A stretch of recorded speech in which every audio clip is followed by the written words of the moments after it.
What's going on, everybody? Happy Friday. We're just doing the practice round, final practice round for the Canadian GP.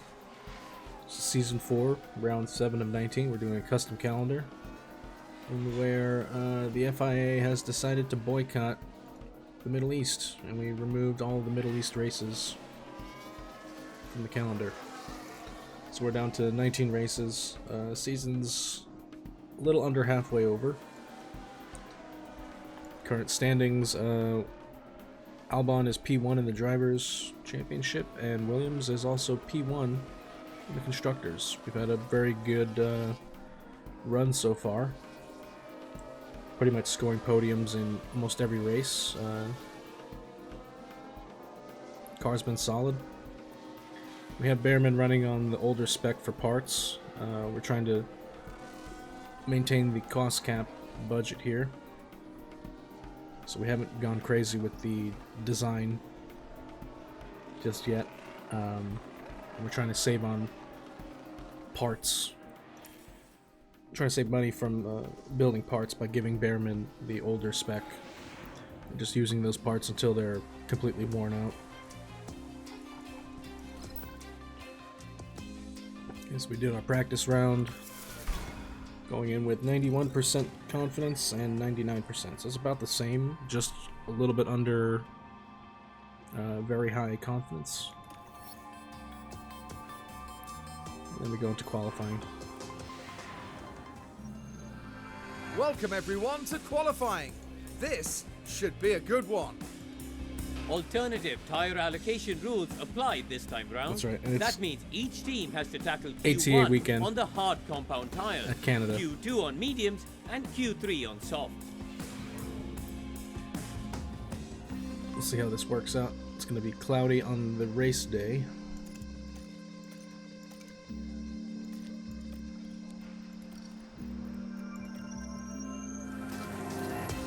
So we're going to switch the powertrain parts to the good stuff that's not damaged. You could probably keep using this 52% ERS.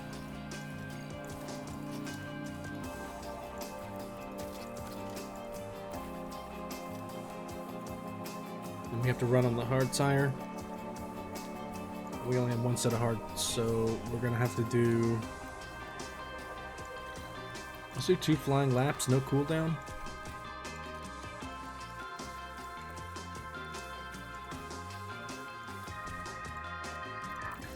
Let's see how they do.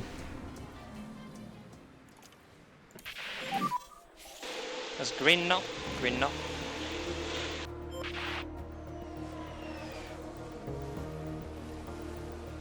It's probably going to be a lot of traffic here.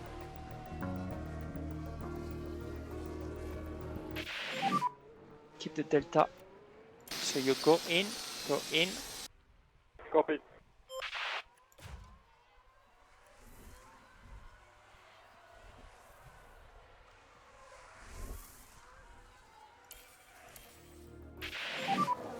P7. Yeah, it's just not possible. And boxing this lap. Yep. We're going to do the same thing, just 1 lap though. Okay, we're coming now to the pit.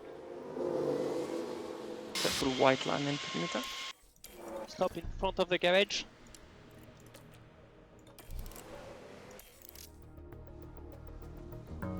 So we'll wait for the traffic to clear up a little bit.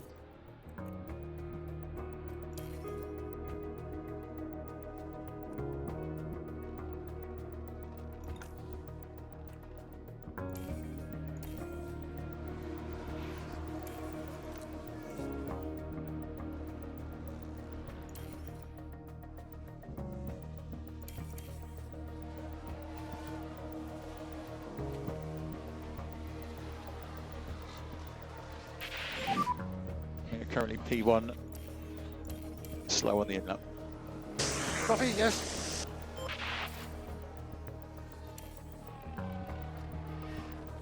Okay, Albon P1, Behrman P5. It's probably good enough to get through.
so close to 0 but negative.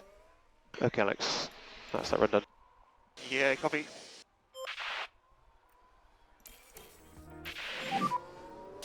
Just respect your delta. Stay negative. Stay negative. Go in and box. Copy. So the trick with ATA is try not to wear down the tire too much by doing too many flying laps. I want to wait for some track evolution here. Try to be the last ones out.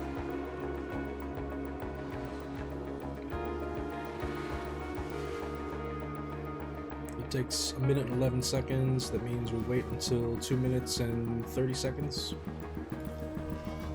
Probably send out one car now.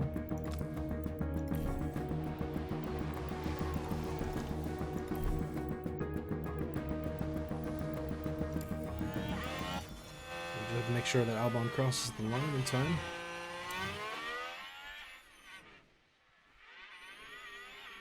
He's got 1 minute.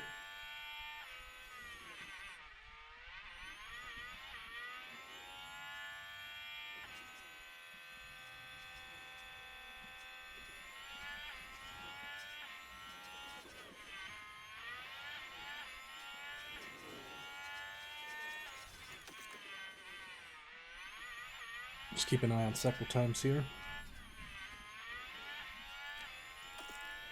Behrman's green, so he's improving. Okay, checkered flag.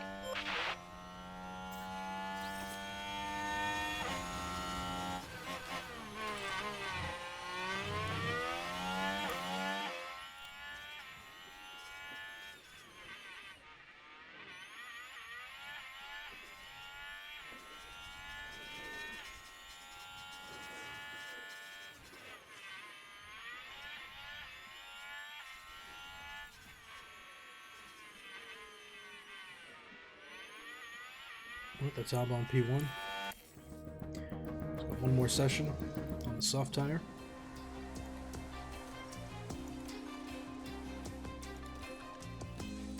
Now we have, for ATA, we have multiple sets of softs, so we can maybe get 3 runs, 3 flying laps in, maybe. Send Albon and Behrman out right away.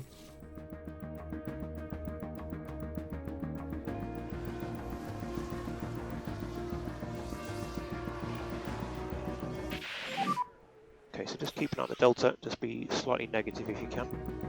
That's why it goes brakes on the way in. Yep, copy. Box. Use the same soft tire, Stopping box, engine off. and same for Behrman, same soft tire, and send him out.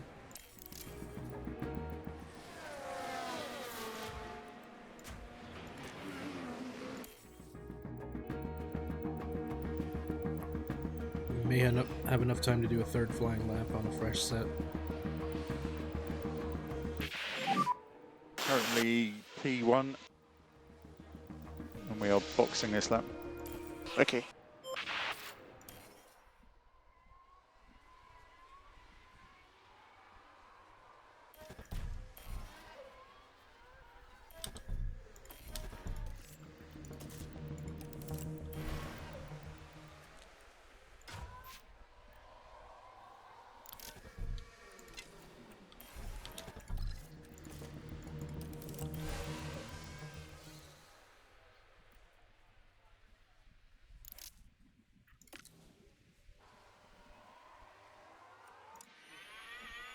Alright, now hopefully Behrman can get around the track in under 2 minutes.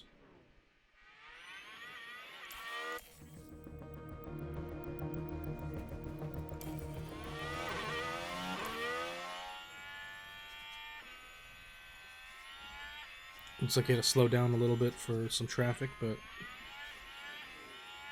he's over the line.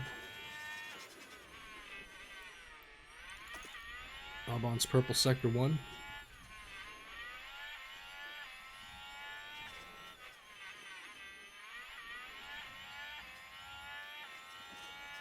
Purple sector 2. Okay, checker flag.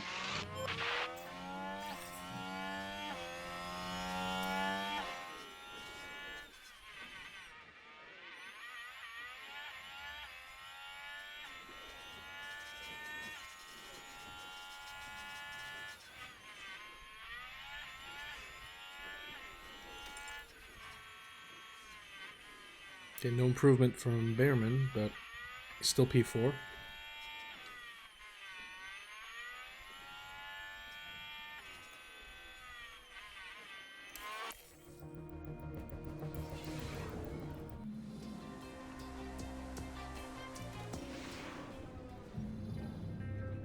Here we are, folks. We're back for another day of scintillating F1 action.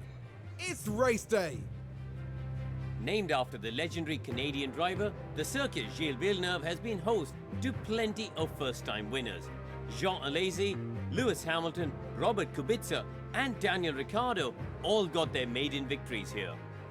Now, Karun, with regards to Alex Albon, just how will he be feeling at this point in the weekend? I think it's really great to see them performing at this level, well above what we'd expected. They must be feeling good. But don't forget, there's always excitement in Montreal, and the odds are that this will be another Grand Prix to remember.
"70 laps of the Canadian Grand Prix await our drivers here in Montreal.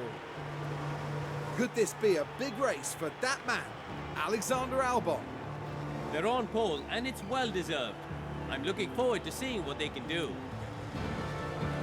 This should certainly be a good one, folks. The drivers are ready and raring to go. It's the Canadian Grand Prix. It's lights out and away we go.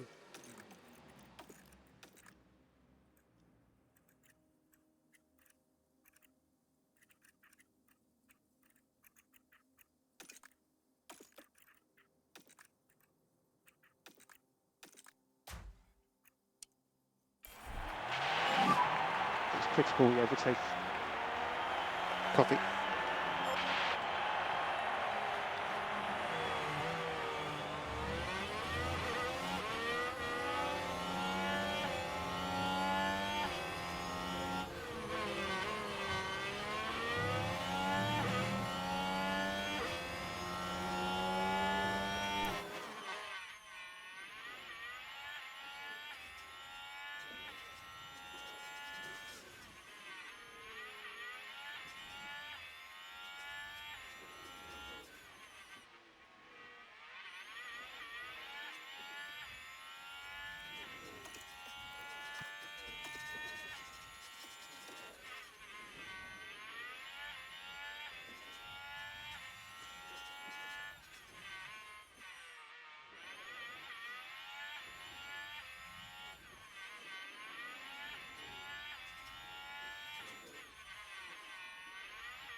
Alright, so first couple of laps down.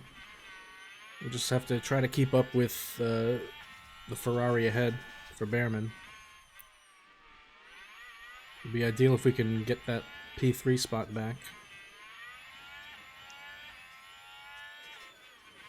Try to split the Ferraris.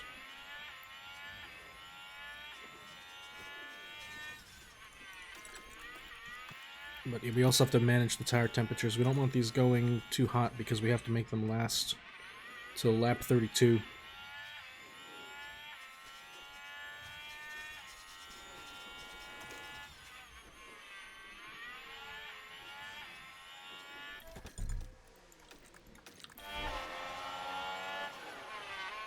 Good little trick is if you see that they're not going to overtake in a DRS zone, you can switch them to drive in clean air and it'll make him move over to the side.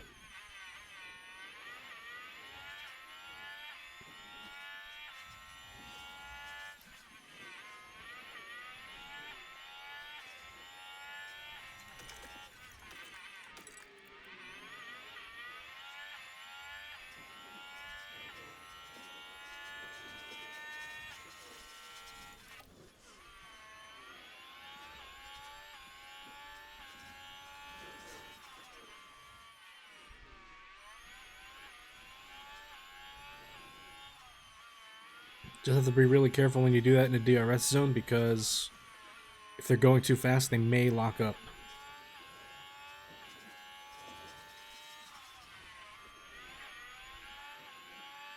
Guess it really depends on your brake cooling, but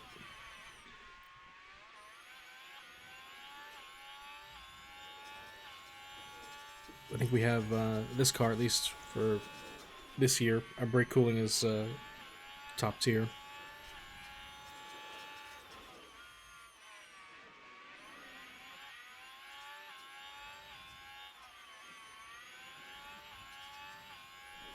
So we're putting a bit of a gap between the two Ferraris, which is probably okay. As long as Behrman can stay ahead.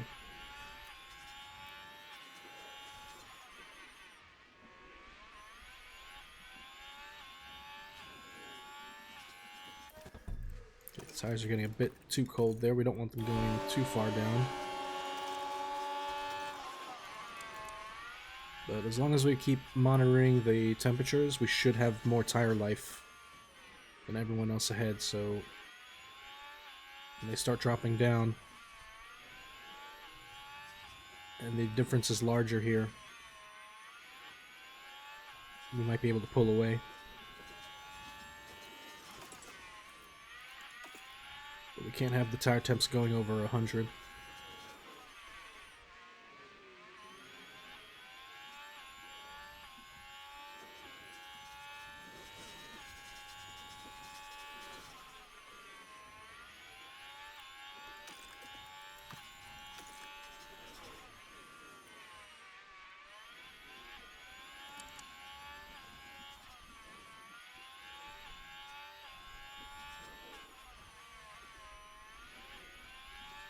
Right now, yeah, Red Bull is, I don't know what happened to Red Bull, but they are not doing well. Verstappen is in P13 somehow.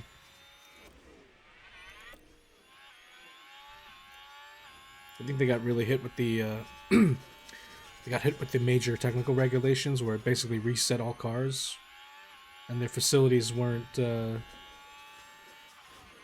facilities, they probably don't have them maintained.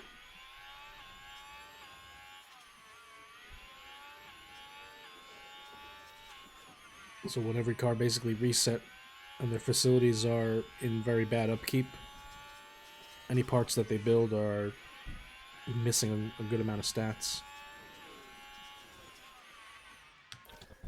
Alright, gotta make sure these don't go over 100, but that one only went over 100.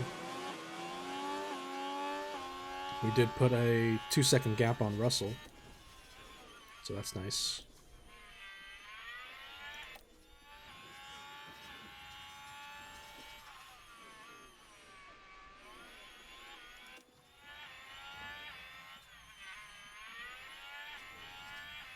Leclerc may be pushing his tires right now. If we can get it back in the DRS zone.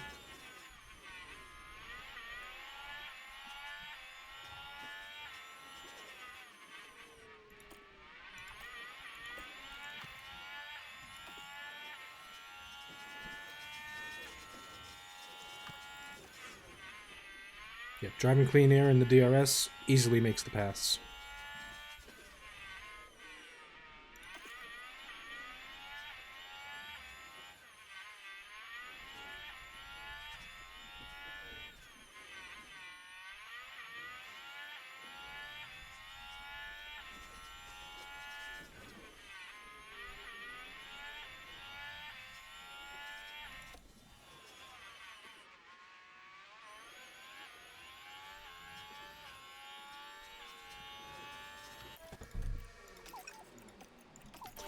Pushing fuel quite a bit here, so let's try to scale that back.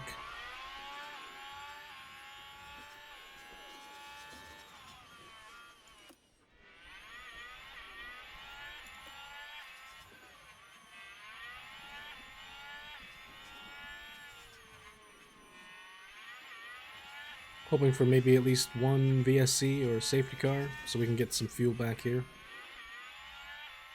If not, we're going to have to go to conserve probably by lap 30.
Okay, so we're behind Russell now.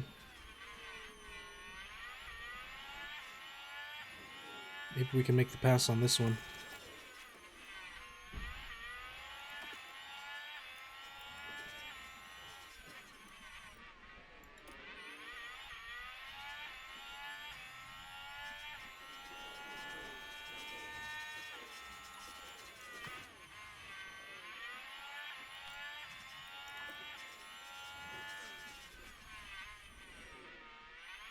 Right, there he goes. Behrman P2.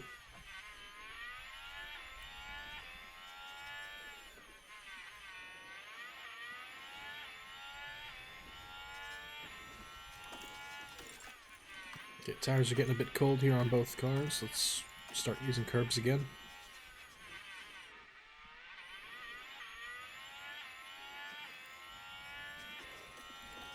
I'm wondering, maybe we can actually harvest, since we have basically a 5-second lead. Could probably harvest on Albon, get some battery back. And we'll try to use Harvest maybe a little bit on Behrman to keep Russell behind. Increase the gap.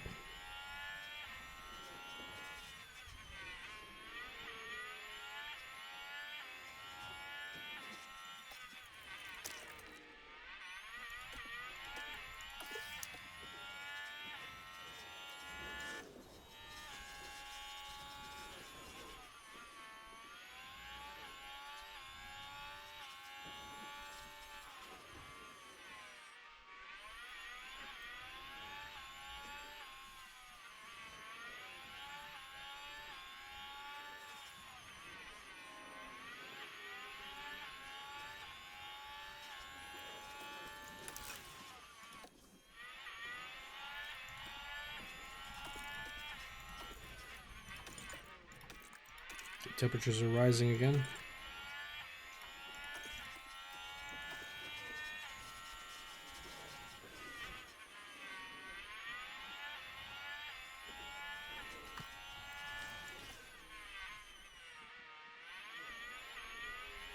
Good bit of late braking there.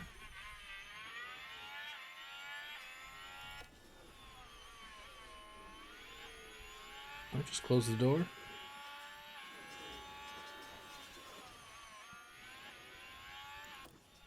Oh, you left it open.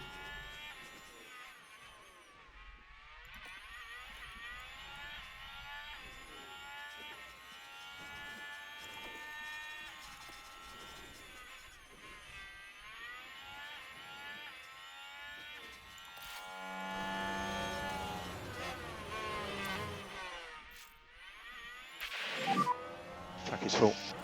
Yep, copy. We got a full battery on Albon.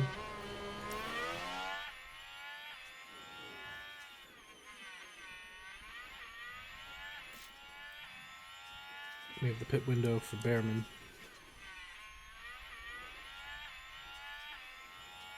Looks like Russell's trying to go long too. He's been saving his tire. 54%. Almost matching the 55% we have on Albon.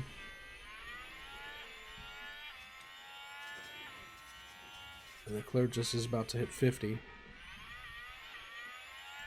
So we could try undercutting Leclerc. If we pit now. Because once these tires hit 50, they start to lose a good amount of time.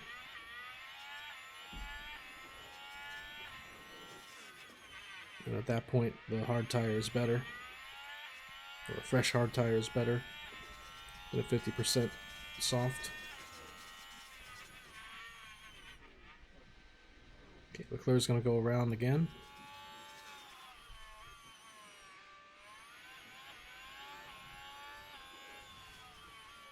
We have a 2.3 second pit stop. Very good. No mistakes.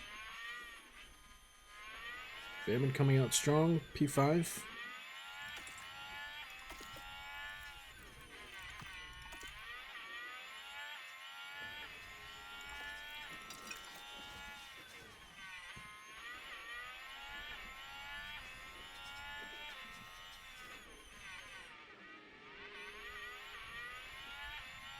We just have to be careful not to wear these tires down too much too quickly, because we undercut.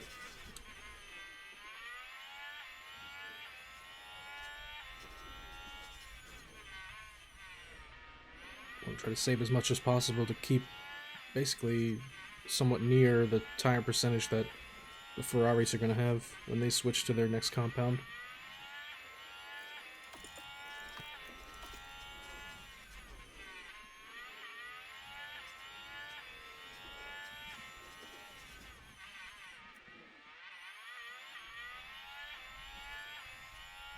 It's lap 30 and we haven't had, well, it's getting close to lap 30 and we haven't had a safety car yet.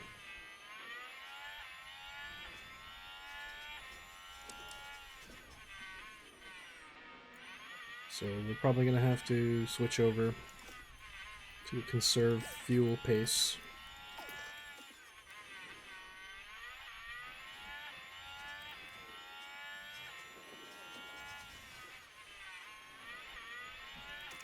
We have the pit window coming up for Albon.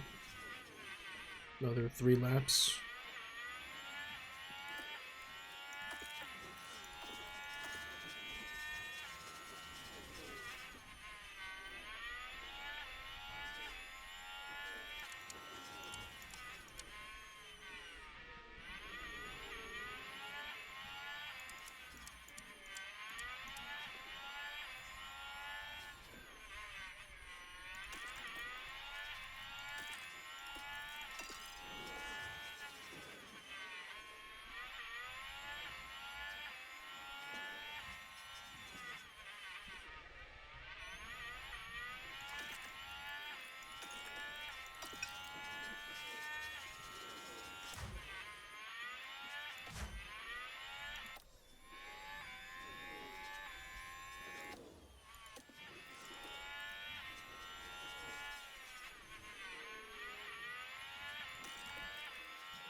Check the lap times here.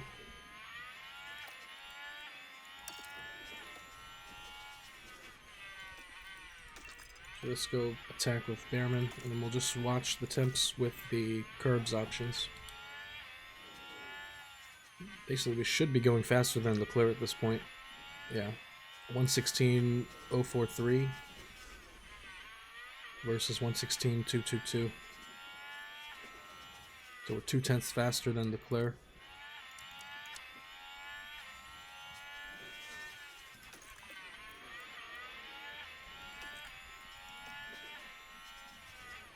Caught up to Sainz.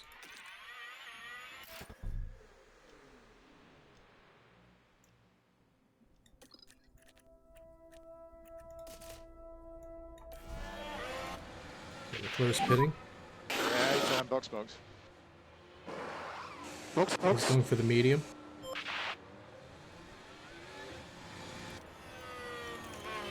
So we need him to...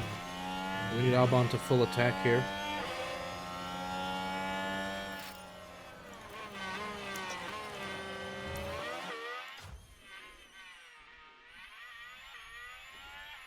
And Behrman is just behind Leclerc.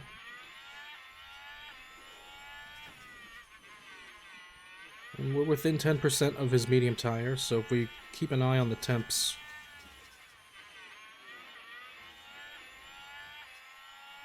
we should be able to keep ahead of him.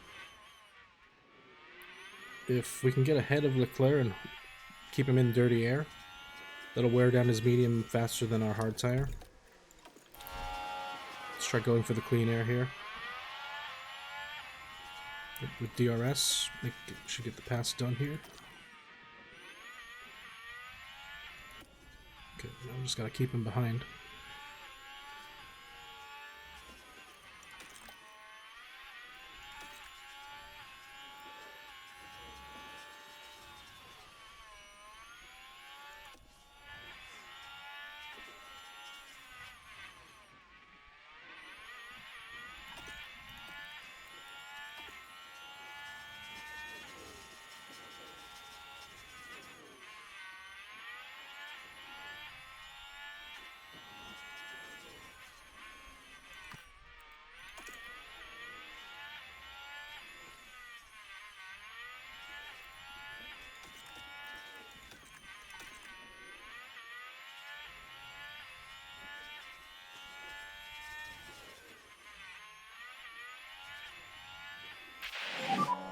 Pack's on the low side now.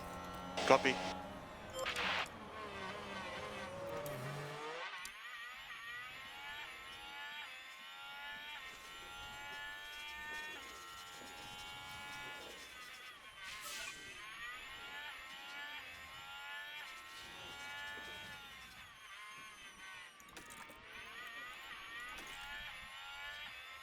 Hopefully we can keep up with Leclerc. Once he starts chewing through the tire, we should have the advantage.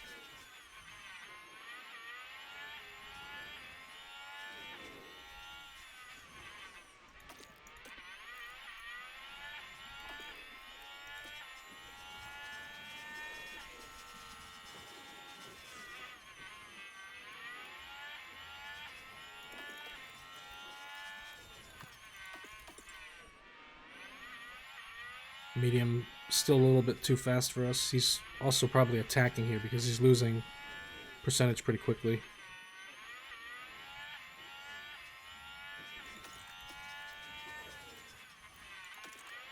Just gotta keep staying off the curbs, lower the temperatures.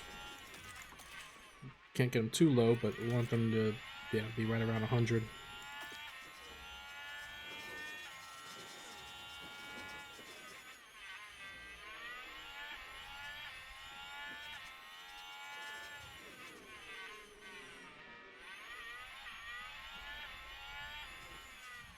Yeah, not enough grip to go around the outside there.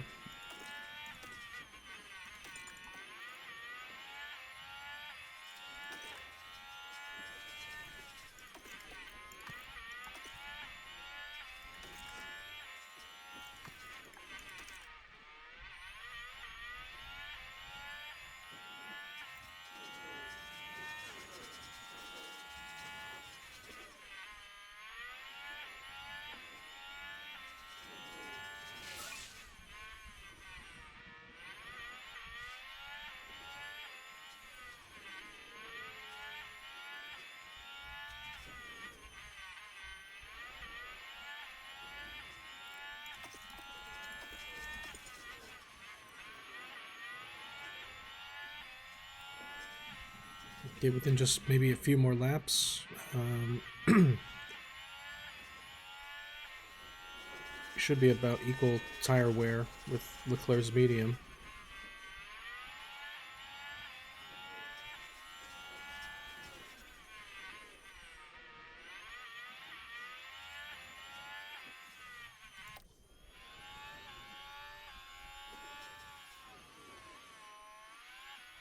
Bam, you could just shut the door here. Yep, there we go.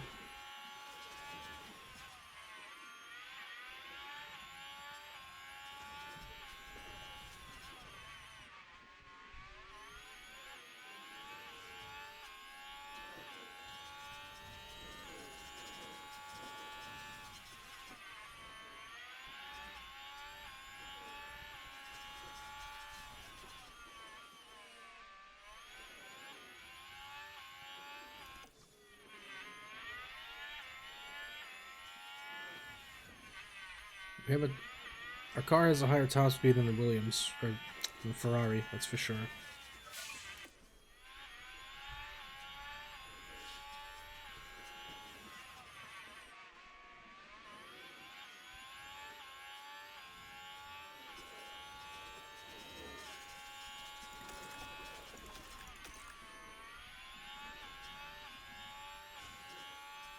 Gotta watch the temperatures, they're getting a little too hot. But we did manage to stay ahead at the expense of a couple of percentage.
Okay, finally hit the point now where we're equal with his tire wear. If we maintain the temperatures, this medium should melt quicker.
Albon's about to lap some of the back markers here.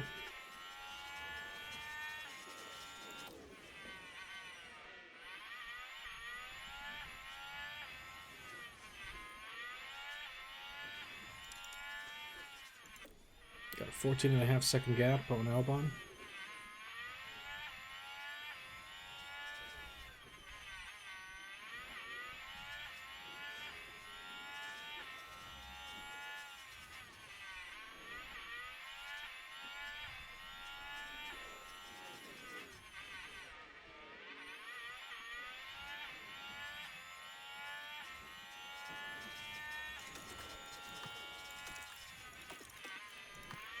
I got these tires getting too cold.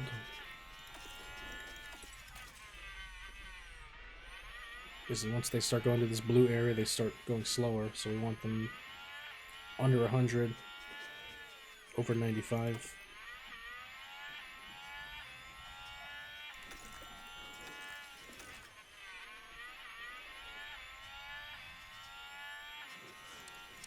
Under 100, over 95 should help us conserve tire.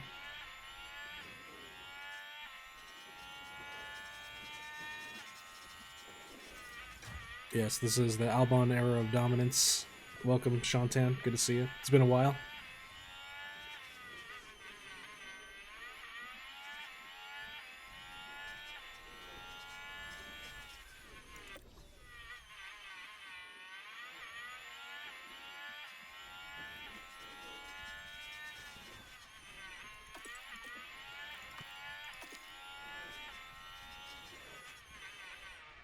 Looks like Leclerc's trying to run away. Got DRS though.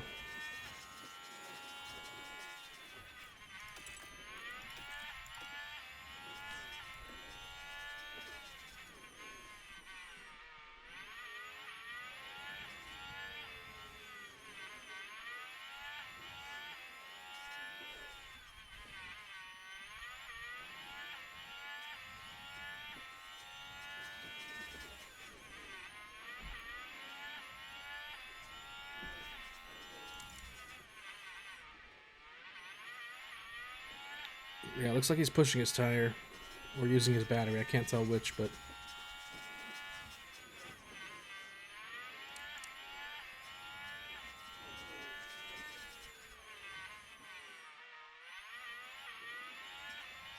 I mean, he's fast just because he's got better stats than Behrman. But the car, our Williams car, is better than the Ferrari. Well, actually, that's not necessarily true. Behrman is running the older spec. But yeah, he is pushing because he's at 70. We're at 72. And we're also pushing with using curbs.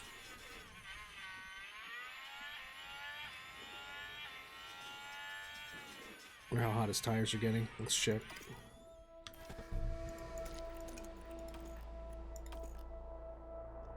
He's got his tires at 96 degrees, 91 for Russell.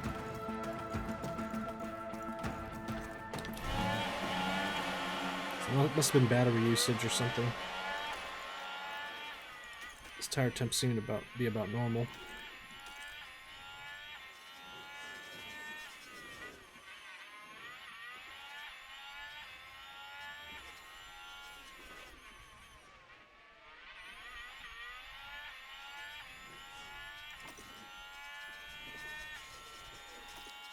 There you go.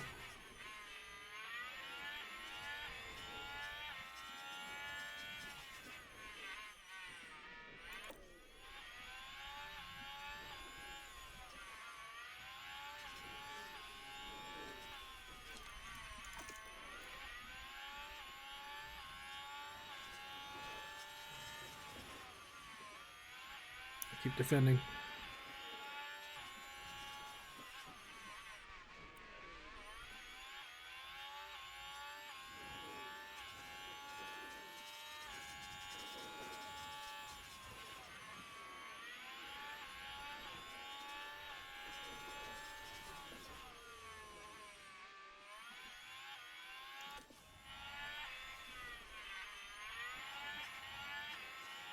I think the Ferrari does have a DRS advantage over the Williams car, though. Williams has higher top speed.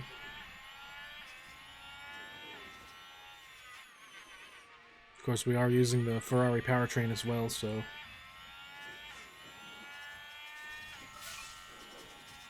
it's really the difference in car design here.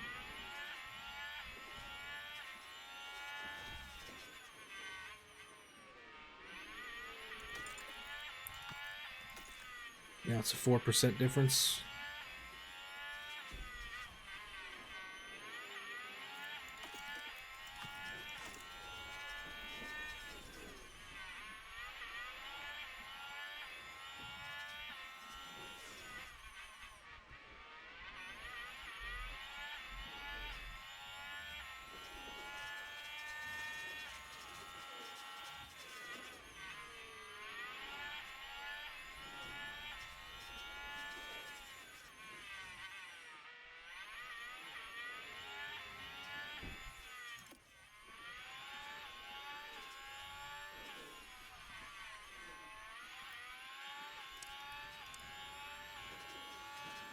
Yeah, we put a 10-second gap on Russell.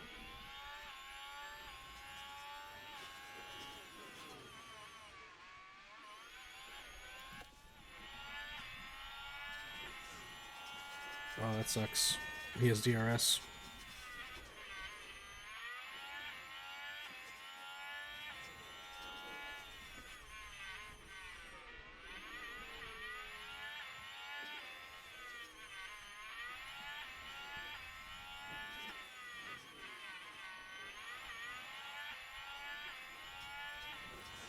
Just gotta get ahead before the blue flag.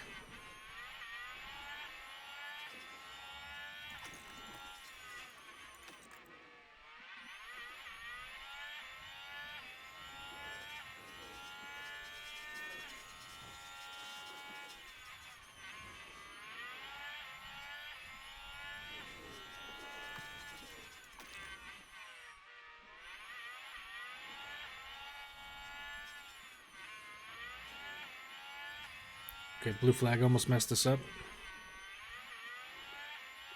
Still kept up with him though.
Yeah, he's definitely using tire there.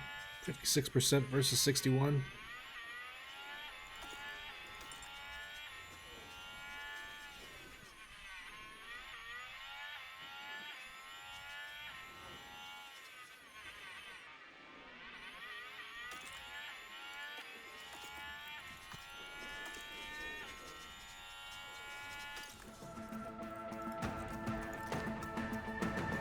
One for his tire temps.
Yeah, we just need Bearman to maintain here.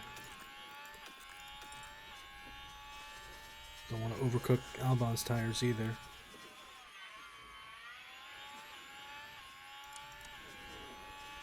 We got a 21-second gap ahead though, so 22-second gap.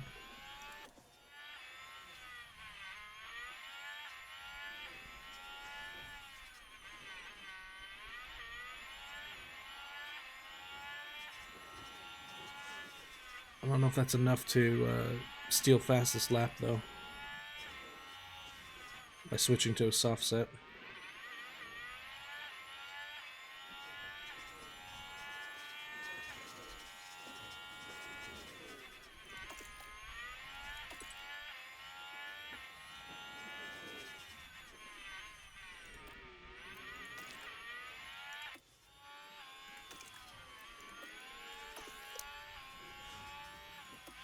So we can maybe harvest a little bit of battery on Bearman.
Okay, we're at point 1.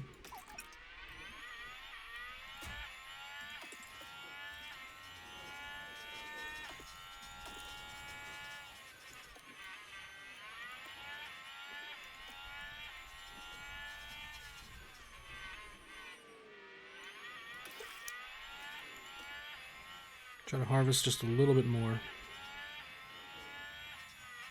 And then we'll try to pass and then use the battery to run away.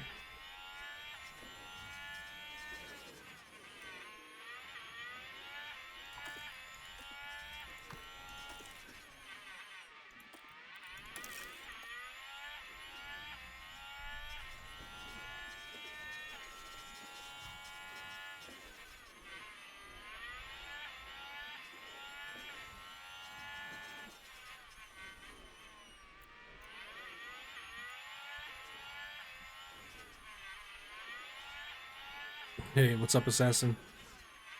I'm doing pretty good. Hopefully you're doing well.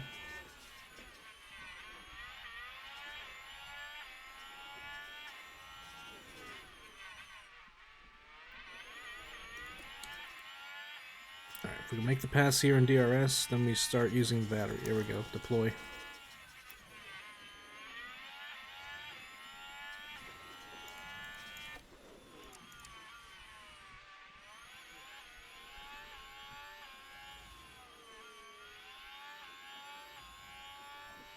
Get a 1 second gap here.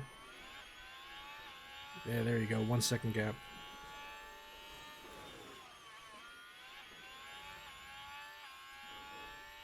No more DRS for Leclerc.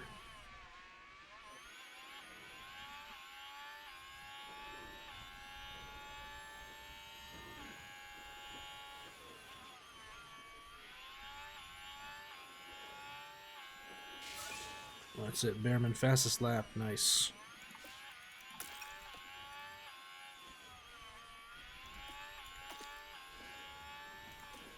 Put a 2 second gap on him there.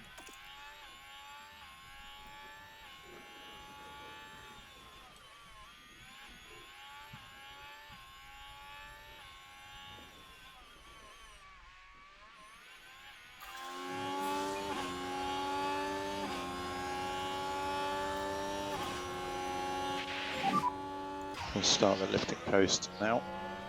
Okay.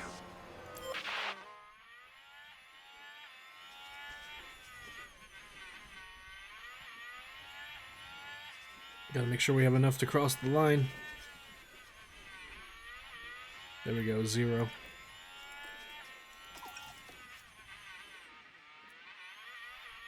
It's gonna be just enough to cross and then stop the car.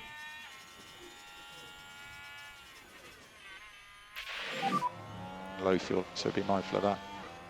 Yeah.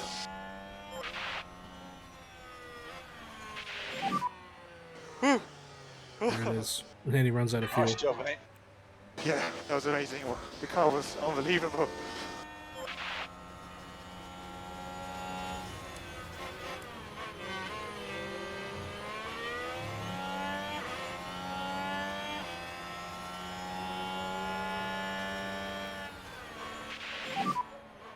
Maybe checkered flag. Wow, how many cars ran out of fuel right there? Wait a minute. What is going on here? Are they just piled up for no reason?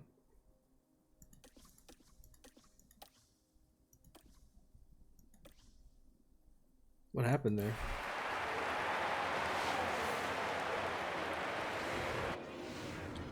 That was weird. Alex Albon put in an absolute showstopper of a drive today. That was a really well-executed race, I thought. Major credit to the driver, the pit wall, and the whole team for that win. A great display of team spirit there, as everyone Hey, Elite finally Blue gets Crew. the chance to share this Yeah, moment. it's been definitely a while. Haven't seen you. Now, Karun, no doubt there'll be a lot for the team Hopefully to you're doing well. process after that race. But how Had a do you nice think the 1-2 Williams just team now. are feeling? I doubt they could be much happier. A win and a podium place. What a great way to round out the weekend. That's it for this weekend's F1 action here in Montreal. All right, Behrman on the podium. Is that his second podium? Oh, congratulations on the new place. It's always nice moving into new place to live. Racing sim setup on the way. Nice. You going with a direct drive wheel?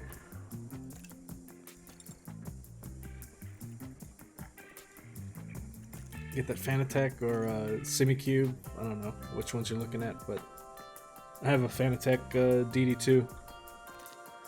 It's pretty awesome.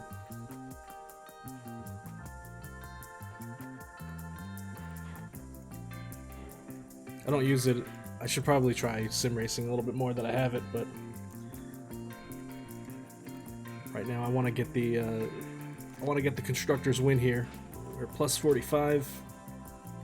Puts us at 250. An absolute stinker of a weekend for Red Bull. Only 10 points between two drivers.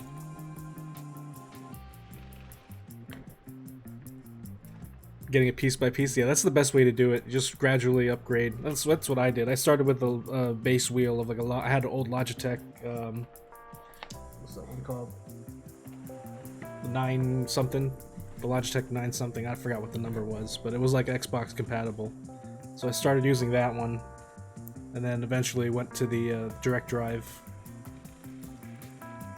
and also had replaced the pedals after I got the Logitech thing. Then I got the Fanatec Club Sport load cell pedals. Man, those pedals are amazing.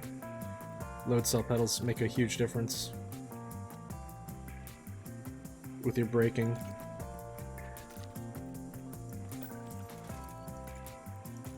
So much better than the plastic ones you get on most of those cheap wheels. But I forgot to set sponsor targets, so we only made 3.6 million.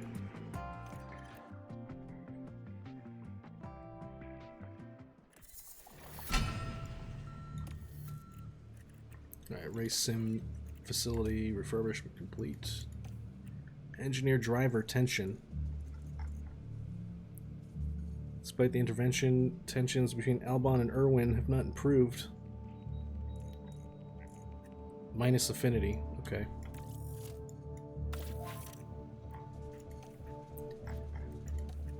Okay, we got more ATR hours.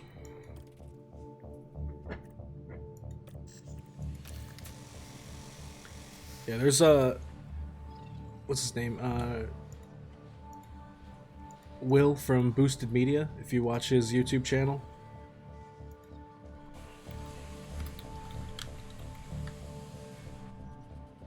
Dude, I read that news about Sergeant too. That's so awesome that they finally announced it. But if you're looking for some tips on Simrig setups, if you probably haven't seen this YouTube channel already, it's a very good one to follow. He does very honest reviews, and he gets a lot of good products to review as well. But yeah, Sergeant getting they finally secured his year 2, which is great because, you know, it actually says that Williams has faith in their academy program, because, you know, that would just be a bad look if you know, if they hadn't re-signed Logan and he was an academy driver. It just no one would want to race for Williams Academy at that point, right?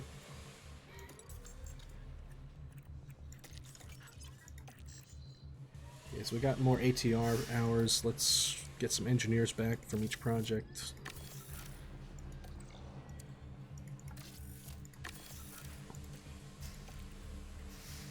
Do the final chassis design and the final side pod design.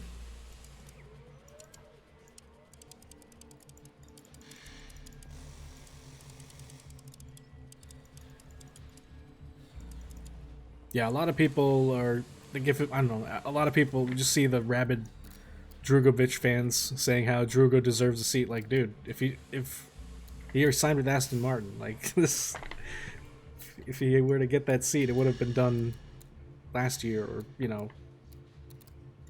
middle of the season or something. It's just not in the cards for Drugovich right now. Granted, he was faster than Stroll in practice when he was out there, but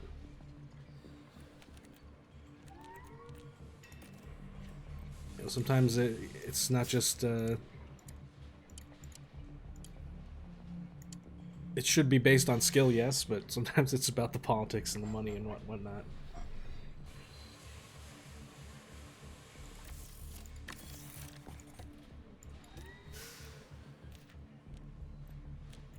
But yeah, so many hateful comments directed towards Sergeant. It's kind of embarrassing.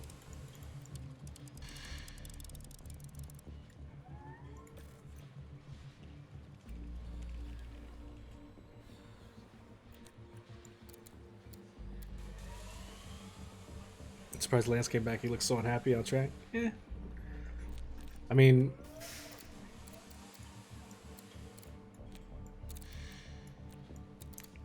you know, when you're, I'm you know, I'm sure he's like earned it, but in a way, you know, it's his dad's money, so I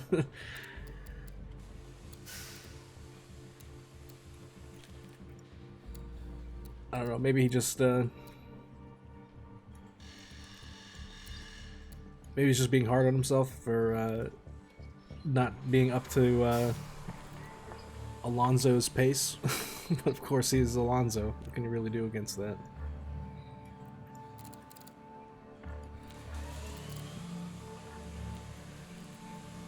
Do we keep going for acceleration?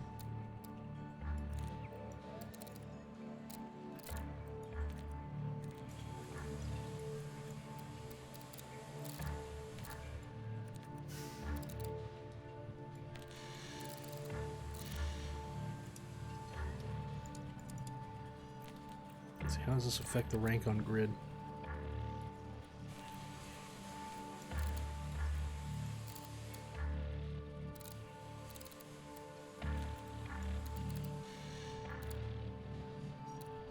We could get better engine cooling out of this.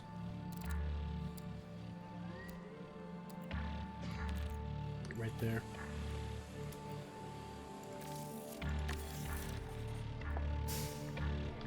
Thought he would walk away after this year and his dad would sell the team.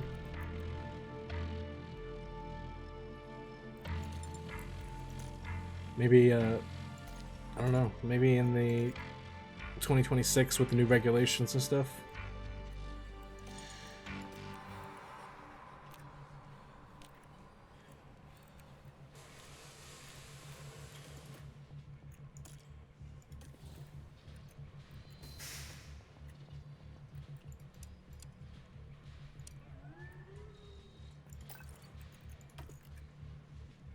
Yeah, right now the car is dominating the downforce and top speed. Actually do have better DRS than Ferrari, but not by a lot. It's only 2% more.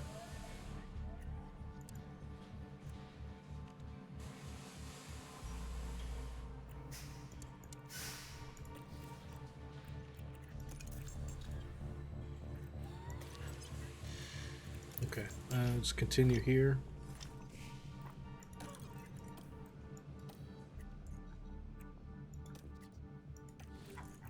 Continue scouting the grid.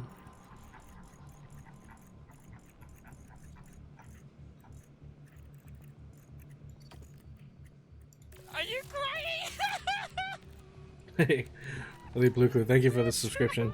I appreciate it. Good to have you.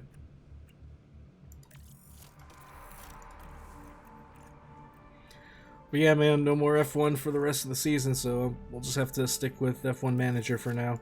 I'm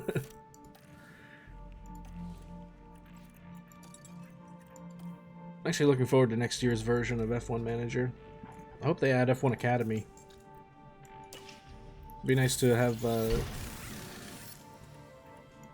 another source of female drivers that are actually skilled. Because basically I was going to try to get Sophia Florsch here, but she retired. She retired after I bumped her stats up.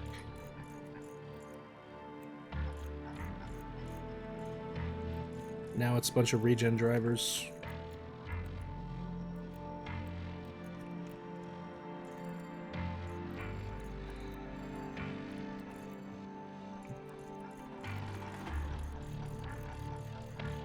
But yeah, I actually do hope they really overhaul the practice mode.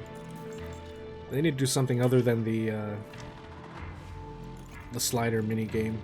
I'm so tired of it. That's why I just use the website.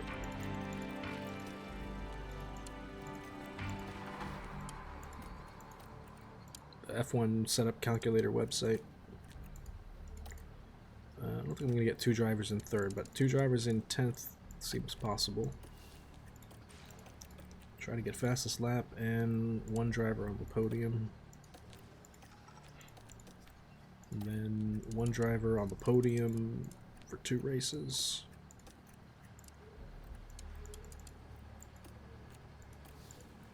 Should be achievable targets. And now we have Austria.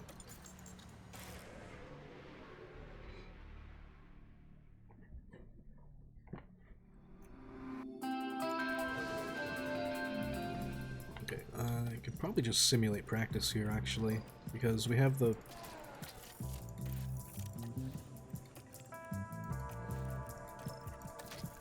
We have the damaged parts now, so I don't need to worry about manually setting the laps.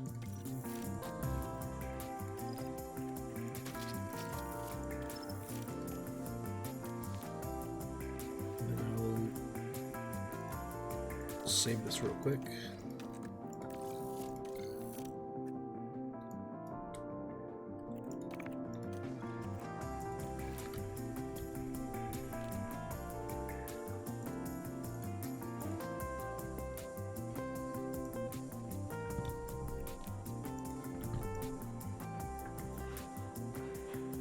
Hot take, you think Lando ends up at Mercedes after Hamilton leaves F1? Interesting. You don't think you don't think they would fully invest in George Russell? Or do you think they'll invest in Russell and have Lando as like a, you know, number 2 driver?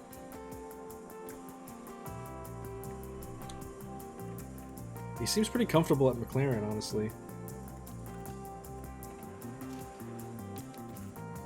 But if Oscar, you know, keeps performing the way he does and gets a win before Lando does, that's definitely going to say a lot about Lando's career. I mean, Oscar's already got the sprint win. Not a full race win though.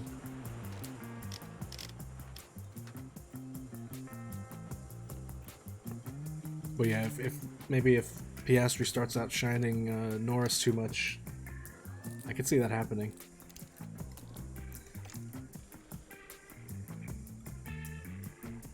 Like, what do you think it's gonna take for Lewis to retire, though?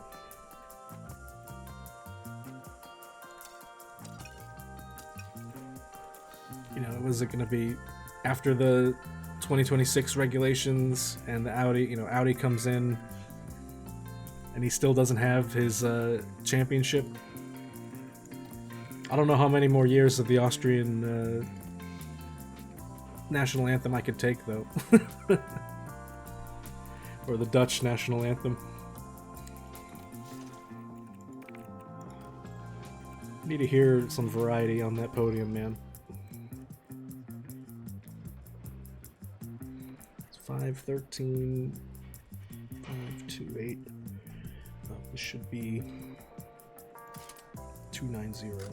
That's what was wrong.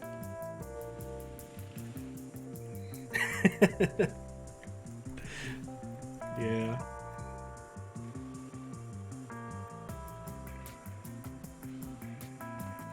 Okay, and we just simulate. I'll just save it again, real quick.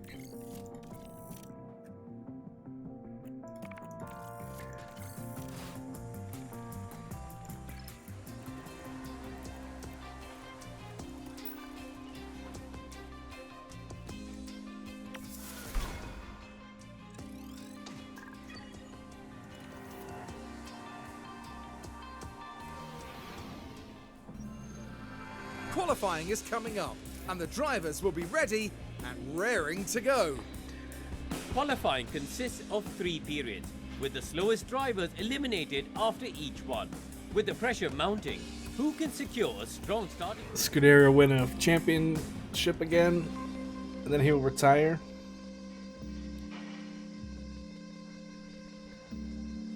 He's just trying to race off with the checkered flag when he wins. True. I don't know, I like to watch the post-race interviews.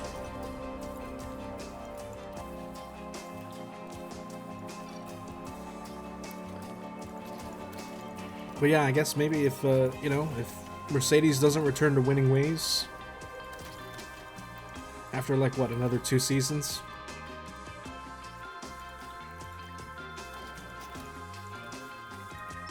And, you know, maybe he has, you know, if maybe Mercedes doesn't return to winning ways and Russell is outperforming him every race, that might be like the wake up call and be like, yo, it's your time's up.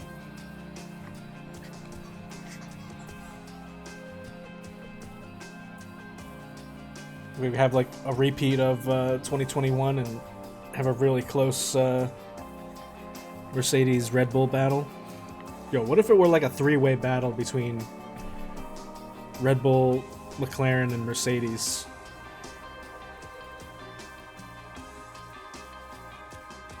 At least in the constructors. As far as drivers go, it'd probably be Max and Lewis, with Lando rounding out 3rd.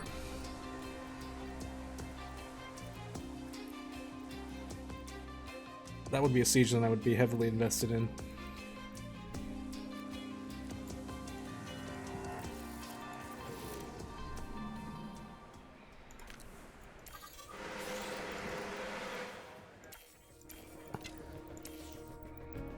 Like consistently on the podium. Red Bull, Mercedes, McLaren.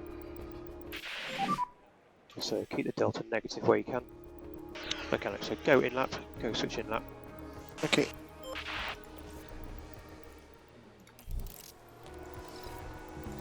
It's a lot of ifs and buts, but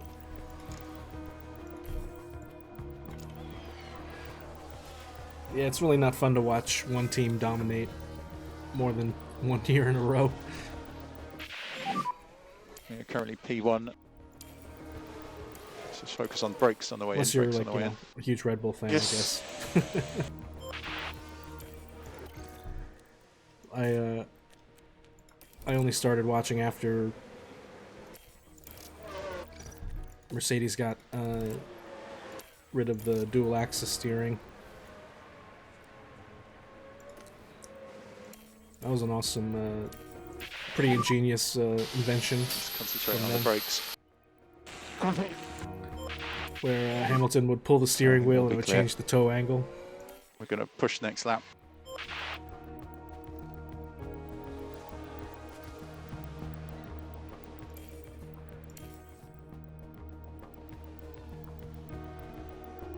Okay, it's P1, P2.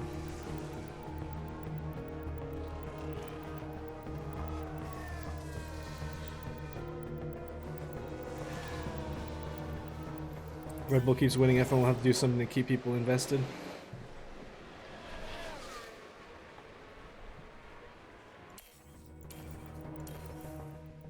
There needs to be some kind of drama, you know?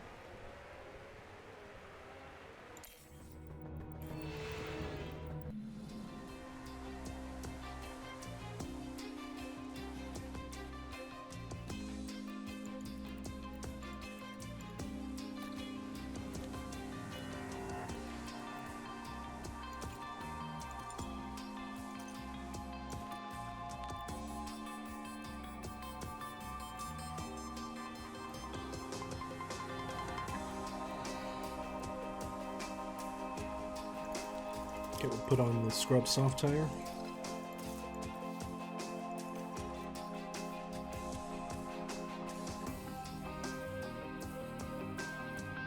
Surprised they stayed with Perez.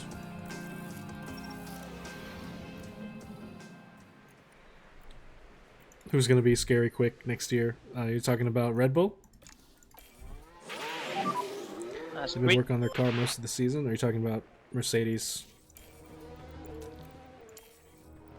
Red Bull, yeah. I know with Mercedes, I mean, they got the side pod thing wrong, and that really hindered the beginning of their... So close to 0 but negative.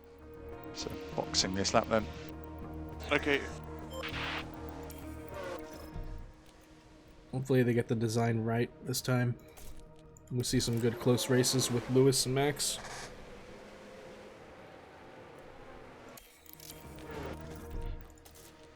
I'm really just scared to see what happens once Max has, you know, when Red Bull gets hit with the regulations and they can't, for some reason, they get it wrong. And Max just starts driving as dangerously and aggressively as he usually does, but it's not there in the car, and crazy things are going to happen on the track, guaranteed.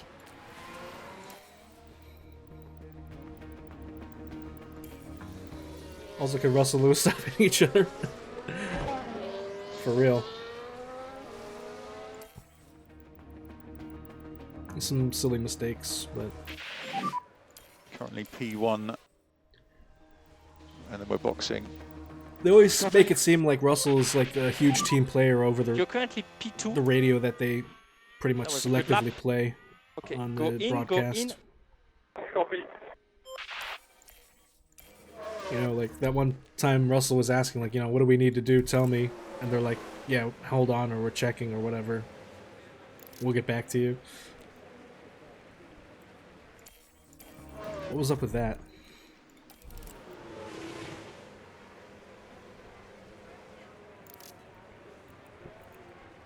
I think actually those times are probably good enough to get to Q3. Verstappen's 2/10 off Behrman.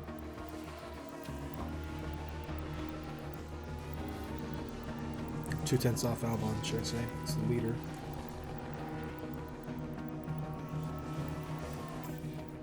Leclerc improved. Where's Russell coming in?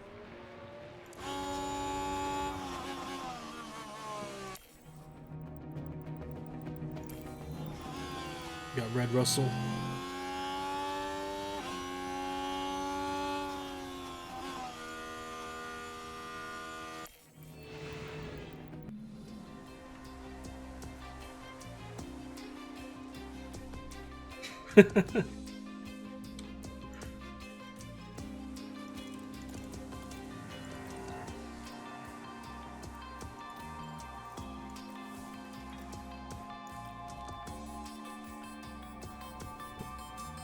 You also hate how Max is allowed to do whatever he wants and nothing if barely anything happens to him.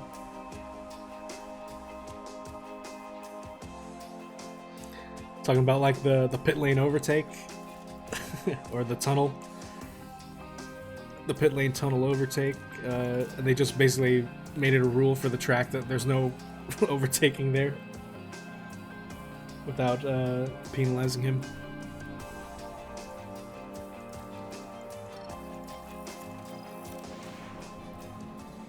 I mean, most recently, I guess. But the whole Green now. Green now. what was that thing where drivers have to stay in a certain delta? Like they can't slow down too much on the track during qualifying.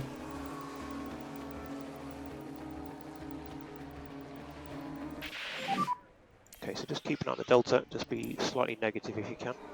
Keep focus on the brakes on the way in if you Austin, where he pushed Charles Got off it. the track. I mean, it happened in Vegas too, right? can. For your delta, we want to be just That was negative, turn so one close of as possible Vegas you as can. well. Go in, go in. Copy. Verstappen went deep and Leclerc had to drive off the track. And then the media is making all these excuses, like, you know, you see the common narrative is that, like, oh, Charles and Max know, you know, they've raced each other since they were kids, so they know each other's driving habits so well that he expected it. It's like, yeah, he expected it, but that doesn't mean he should be doing it. But of course, they tried to reduce the amount of penalties in lap 1, or the amount of incidents that become penalties. Let's keep things moving, I guess. Oh yeah, that whole thing where it's like, send them my regards. 5-second penalty, send them my regards. I gotta get that sound clip. That's a good clip.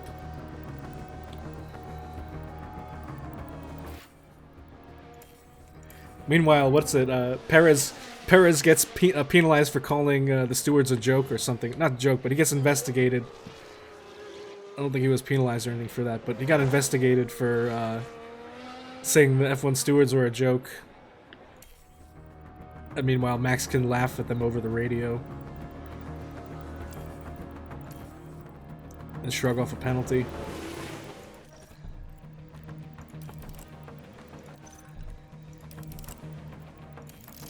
Such a character, man.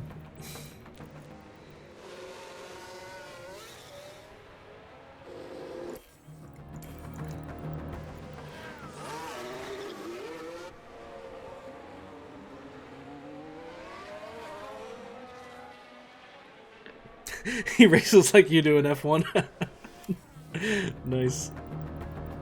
You just send it in every corner, right? Send it and hope for the best. Take a flight.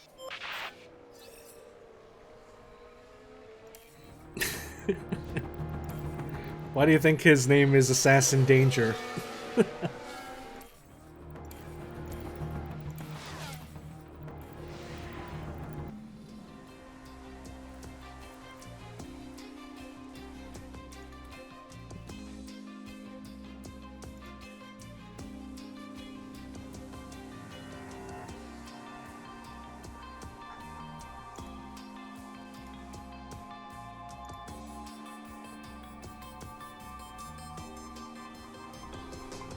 Just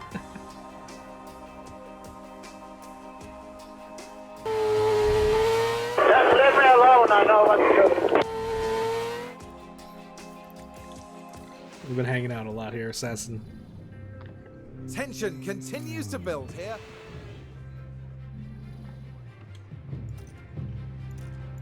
Alright, now we're on to the race where we qualified first and second. First with Behrman.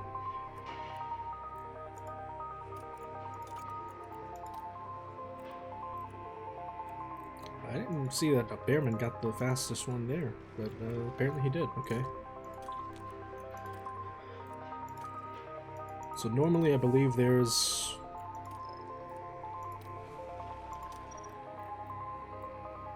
We could probably do this two-stop strategy, maybe. I feel like the one-stop might be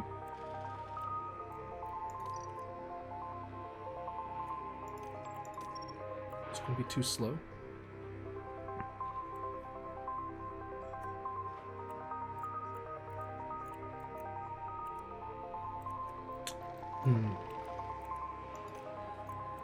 So we don't have two fresh softs on Bearman or on Albon.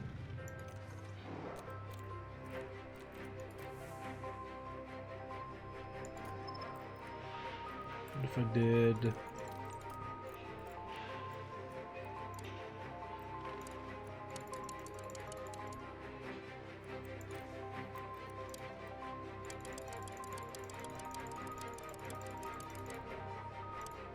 do a two-stop, but with the soft tire at the end.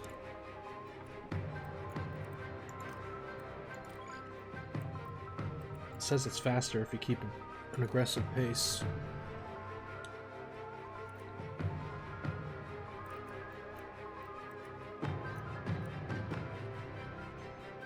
Faster by 14 seconds.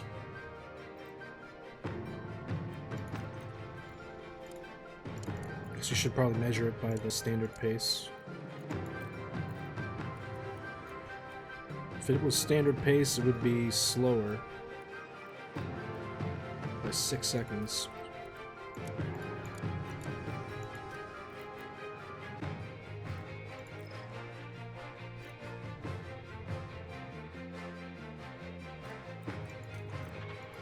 I think if we stay ahead, it's probably a better strategy than doing this two-stop.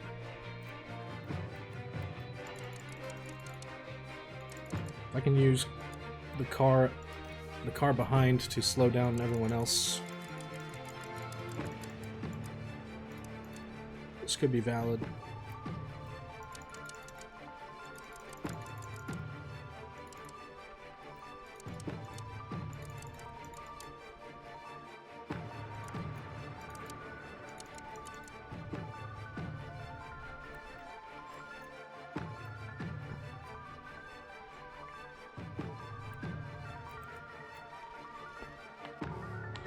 For some reason, tires never get hot in F123. I have F123, but I've only played it on... I haven't tried it on my rig yet, honestly. I've been playing too much F1 Manager.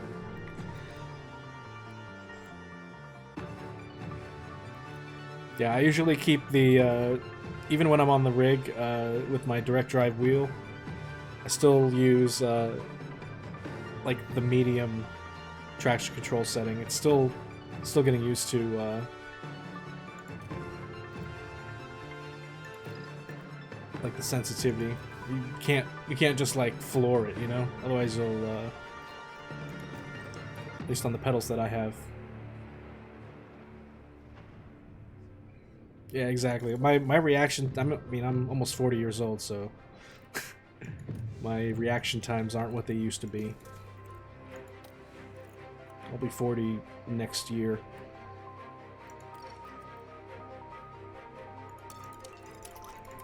Pretty old for Twitch TV standards.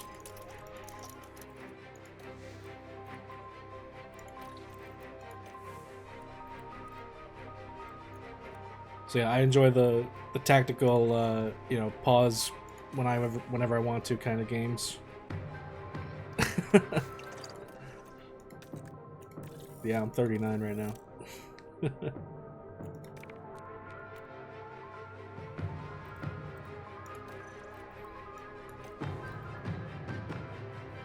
I think this should be an okay strategy. It's not going to rain or anything, right? No rain.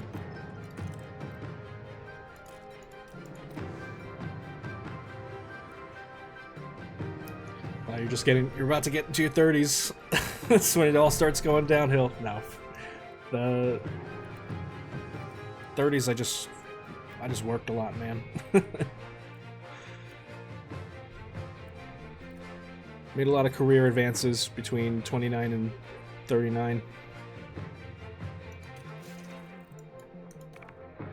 Alright, let's get it started. Let me just make sure I saved it, right? We're on round 8.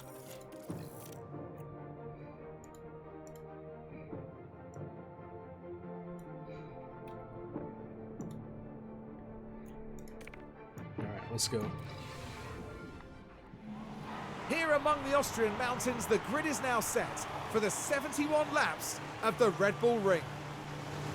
The Williams driver, their attention purely on the race now. They've got a fantastic opportunity starting on pole, but can they carry it through to the end? But just what will happen here, your guess is as good as mine.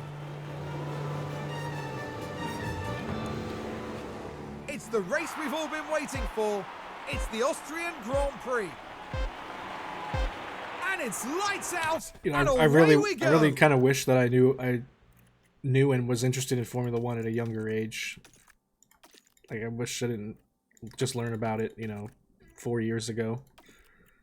To see some of those races in the 2000s would have been awesome. Yeah.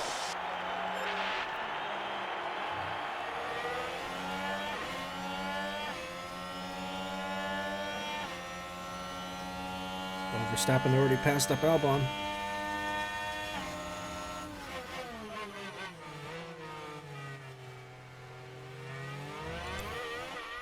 Russell's trying to get in here too.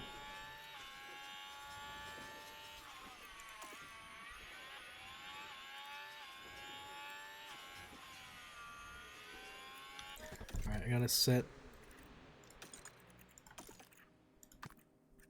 I'll have to avoid curbs right now.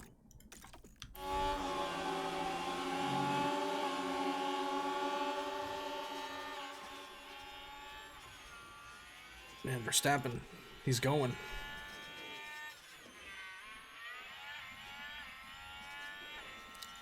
I need to invert the cars at some point because Albon is just faster than Behrman. But I don't want them to run away just yet.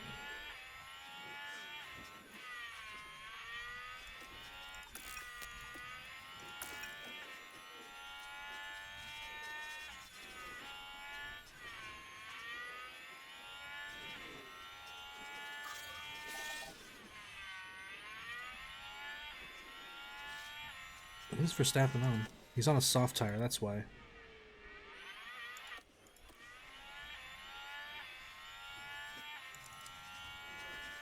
Alright, he's on a soft tire and so is Russell, so it's kind of expected here. We're gonna get overtaken. Just gonna have to maintain the tire temperatures and outlast them.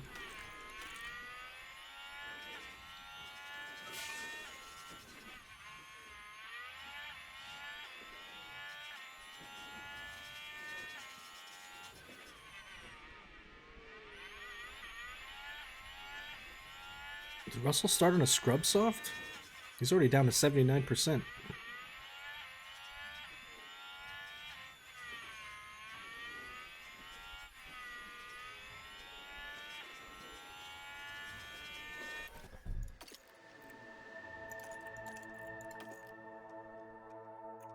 Yeah, Russell started on a scrub soft. It was 89% to begin with.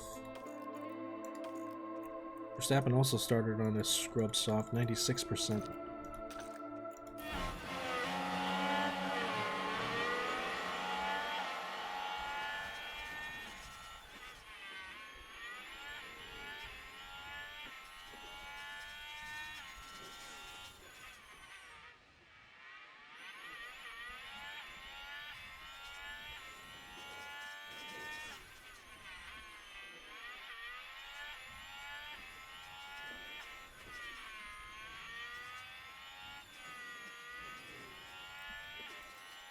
Just gotta keep an eye on the temperatures. Verstappen's gonna run away here. This might not be a good race for us.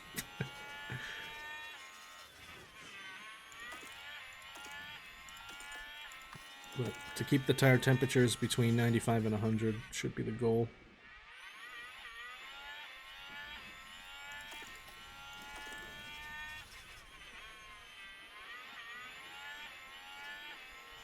Actually, Russell just bridged the gap. Close the gap, and now maybe Albon will get dragged along.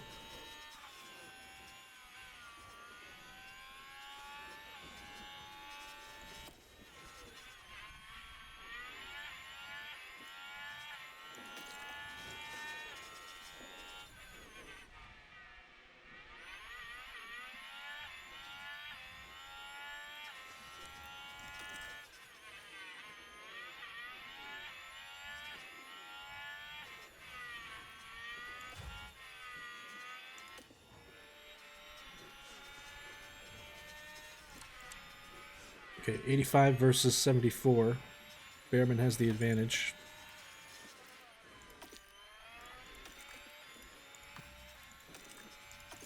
I'm gonna lower the temps on Albon though.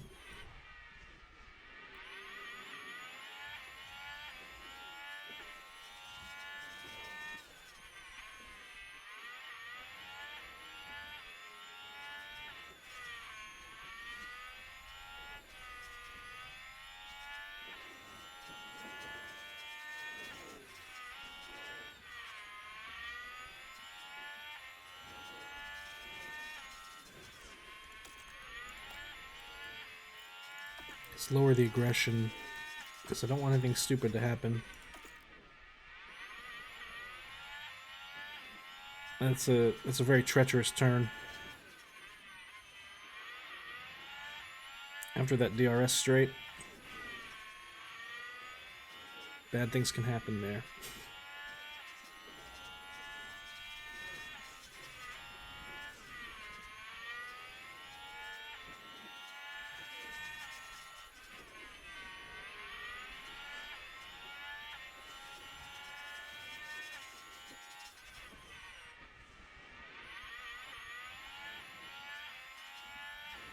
Okay. I think their soft tire advantage is finally evaporated.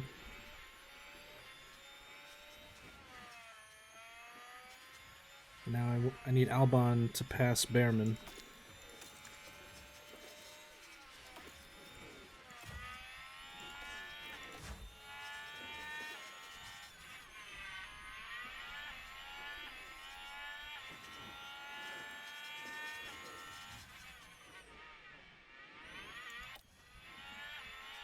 Okay, here we go. This is the proper order. I want Albon to get his WDC.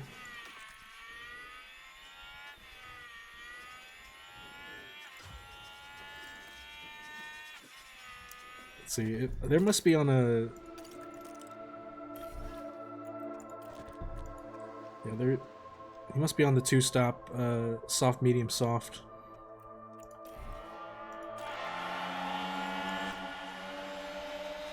Like they're gonna burn these soft tires out pretty quickly and then switch to a medium compound. Right now we're doing pretty well with our tires. Way over the projection.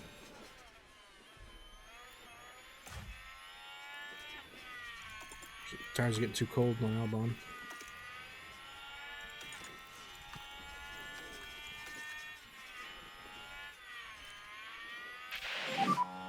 Okay, there's a big crash. Debris head, turn 4-5. Oh, what happened? Is it Sargent? It's Perez. Perez in the Mercedes. Ouch. Messed up his front wing. It's got damage on the front wing there. The team glued to the monitors and watching. Perez is just, I don't know what he's doing here in Mercedes. And then Gasly. Mercedes is a back marker. Norris up here, but the only one running a hard tire. Interesting strategy from McLaren here. AlphaTauri have pulled themselves out of back marker territory with Tsunoda and P8.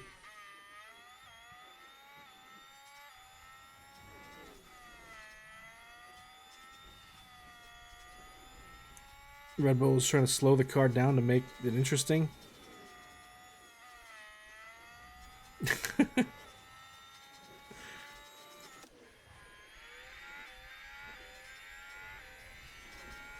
Norris has definitely outperformed Ocon consistently here, I think. What are the standings like? Norris is 7th in the drivers. Well, as it's currently, yeah, 43 to 22.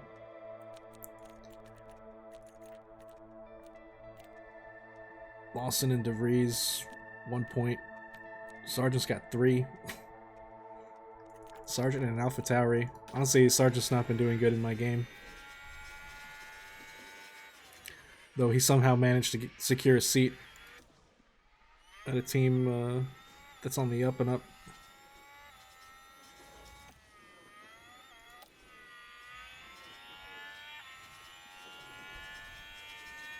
But yeah, Alfa Romeo is still down here at the back markers, and then Mercedes has just gotten worse.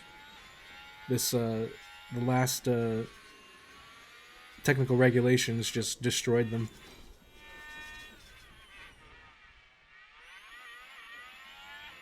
Basically, last season we had the 50%, minus 50% expertise on every part, and then a complete overhaul on the rear wing, which was a minus 70%.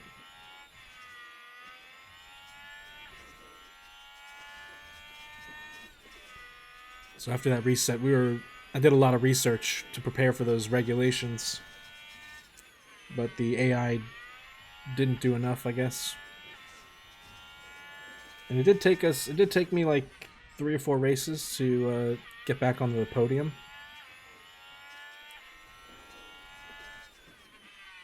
But now that the design is pretty much perfect, the car has been so fast. Yeah, Gasly, they lost Hamilton. Hamilton retired. And they got Gasly and Perez.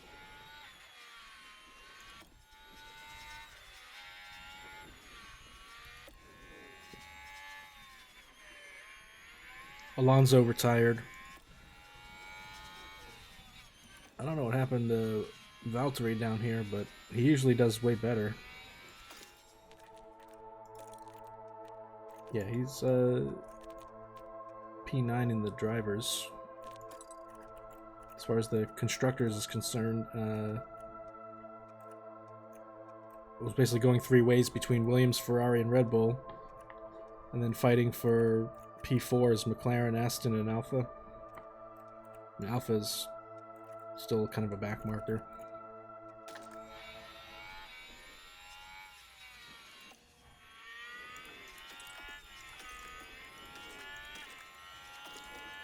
Too hot and too cold on both cars. The window is open. Yes.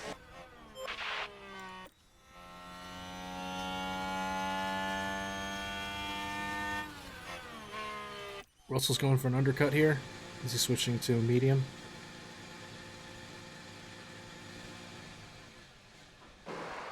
He's going right for the hard tire. Okay. I will respond to that by going also to a hard tire.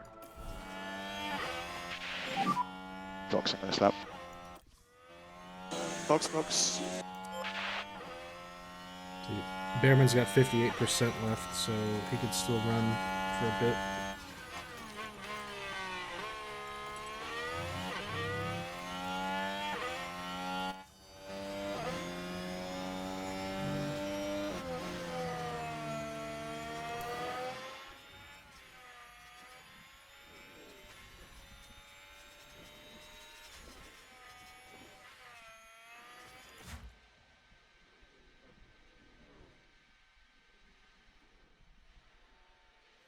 .3 seconds, nice, no mistakes.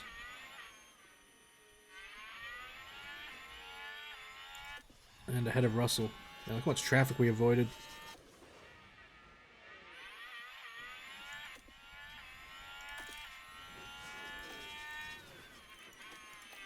Okay, gotta do something about this fuel though. We can't keep running. Can't keep running push mode. We're gonna have to conserve for the rest of the race.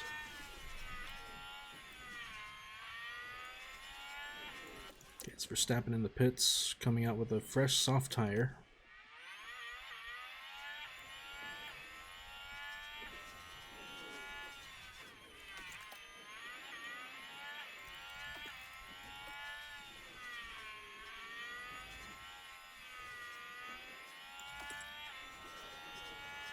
So I'm going to keep Behrman out for another 2 laps, I think.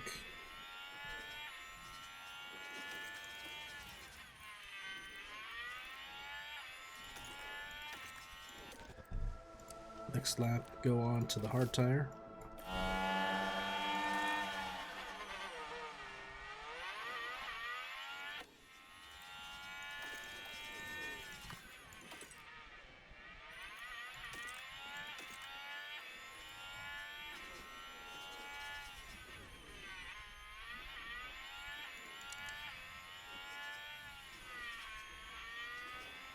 Okay.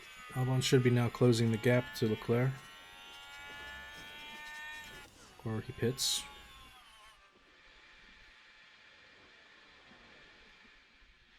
Gets on a hard tire.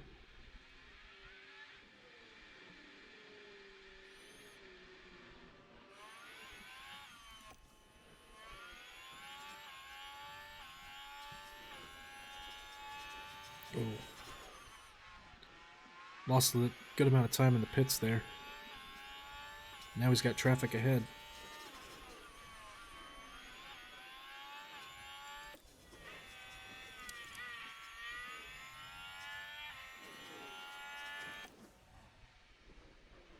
Okay, 2.5 seconds. Not the fastest pit stop this season, but no mistakes. And Verstappen, 3 seconds behind Verstappen.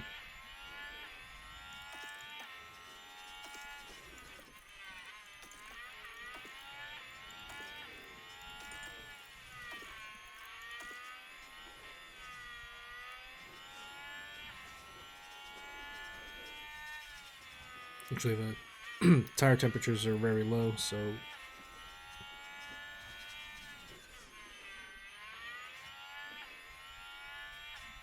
it's kind of going slow right now.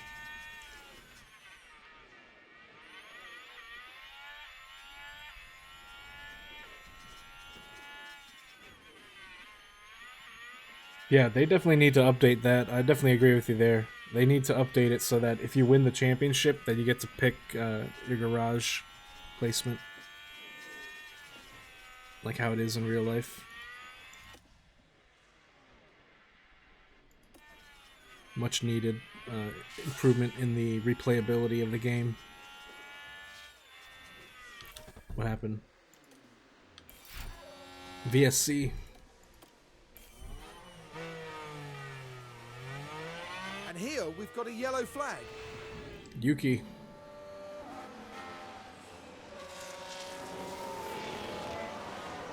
Oh, that's really fast. I'm an idiot. Oh, this car's sparking.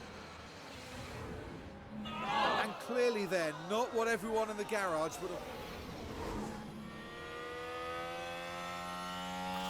Alright, Yuki's out. We harvest the battery. VSC will definitely help us get some fuel back on the Delta. VSC.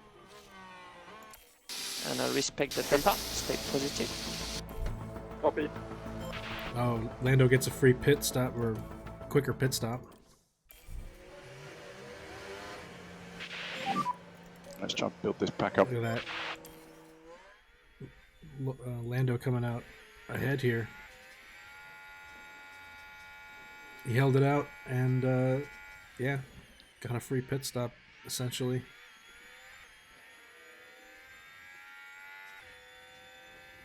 Very lucky.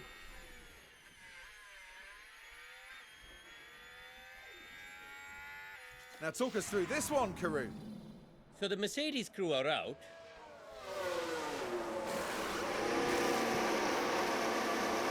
Oh, that's where things went wrong.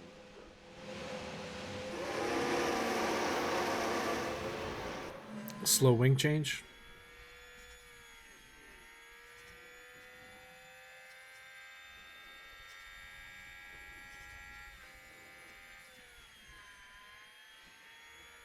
Said it once and I'll say it again. I'm so glad they added the wing change animation.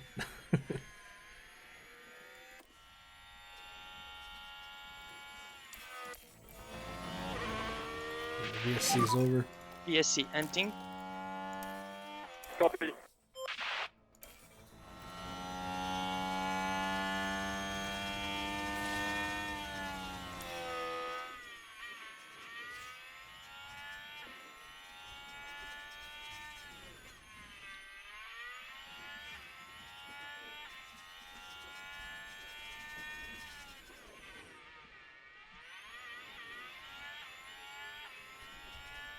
Yeah, I wonder why they haven't, they don't update the garage placement. It must be because the garages are like part of the map, maybe. It's not something they can like. They'd have to like probably program something special so that it changes the textures on the garages and the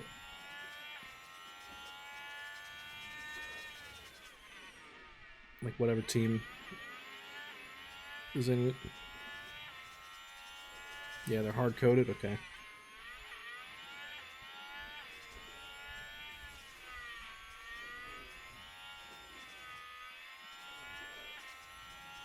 Yeah, I don't know if you guys have been keeping up with the Frontier Studios that makes this game, but they said like there wasn't a good financial year for them. And a lot of people say that one of the signs that it wasn't, you know, that F1 Manager 24 didn't sell well was because it went on Game Pass, the Xbox Game Pass. They say that games that go on Xbox Game Pass usually go on Game Pass because they don't have good, you know, they didn't sell well during initial release. So they try to make up whatever money they can by putting it on Game Pass.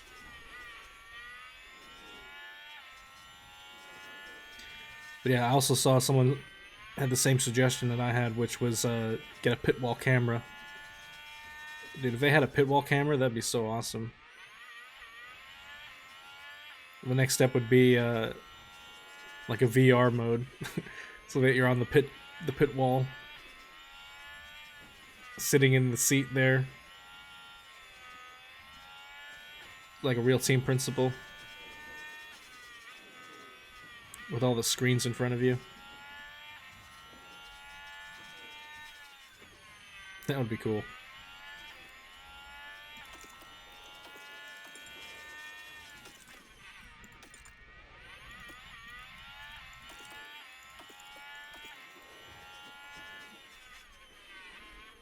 Oh no!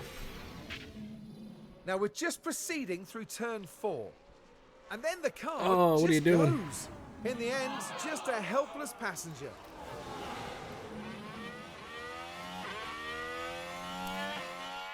Too much oversteer.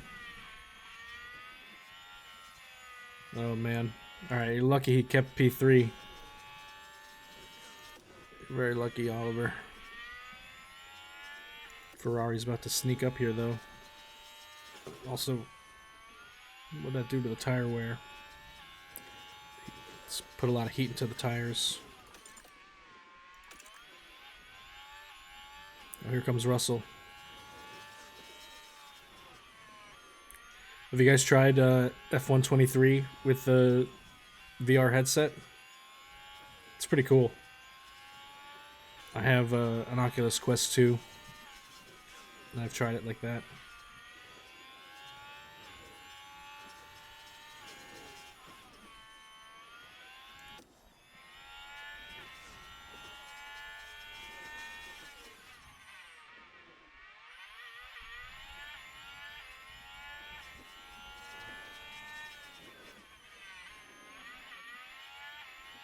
Oh, you have it on game console? Gotcha. Big crash, watch out. Another Be crash. careful on start finish. A lot of debris. There's been a crash. Leclerc. Oh, we just drove him off the road.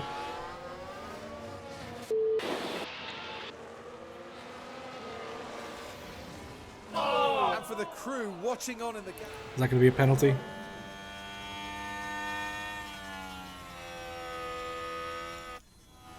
Does he have damage? I don't see any damage on the Ferrari.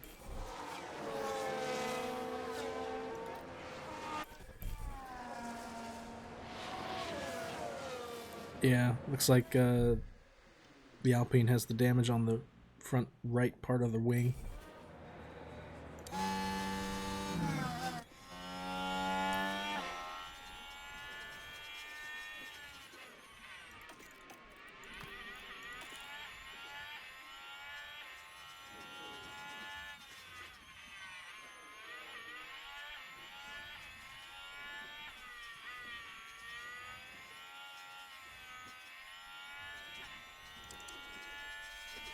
We have better tires than Russell, so there's no reason why we shouldn't be able to stay ahead of him. If we keep it in an attack pace.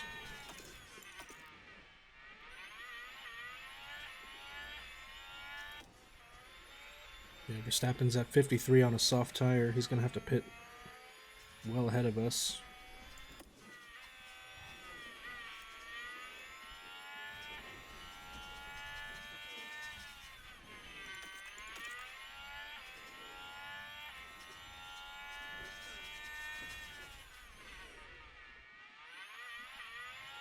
But yeah, I have the Oculus Quest 2, and I plug that in to my laptop.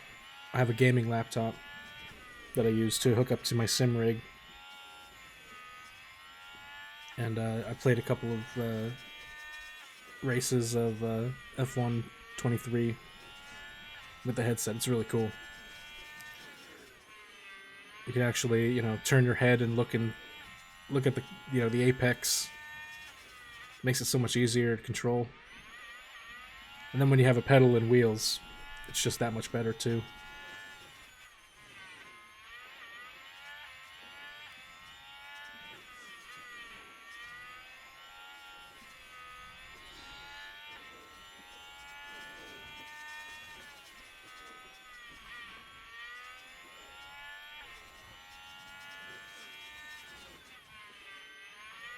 The only problem with the Oculus Quest 2 is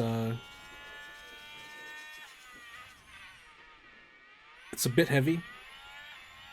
So I kind of counterbalance the front of the headset by adding a USB chargeable battery pack to the back of the headset on the straps. So it kind of like has like a counterweight.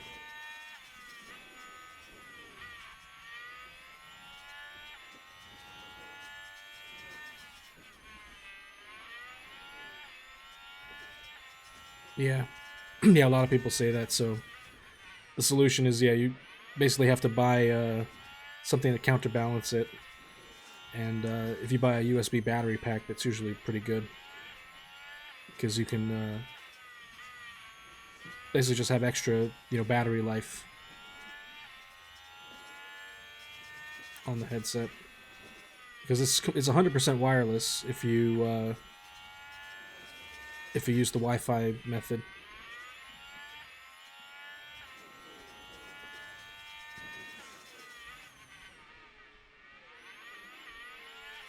But I usually have it plugged in with a USB cable to my laptop.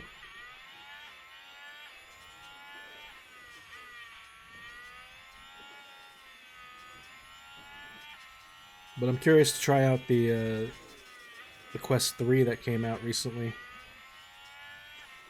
I say that one's a bit improved as far as the screen is concerned.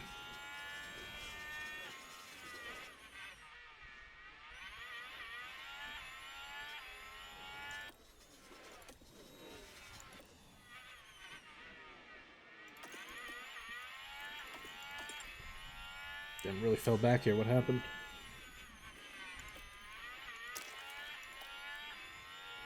Oh.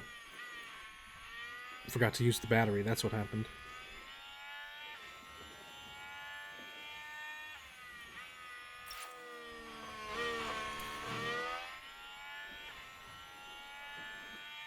Okay, Verstappen pits for the mediums.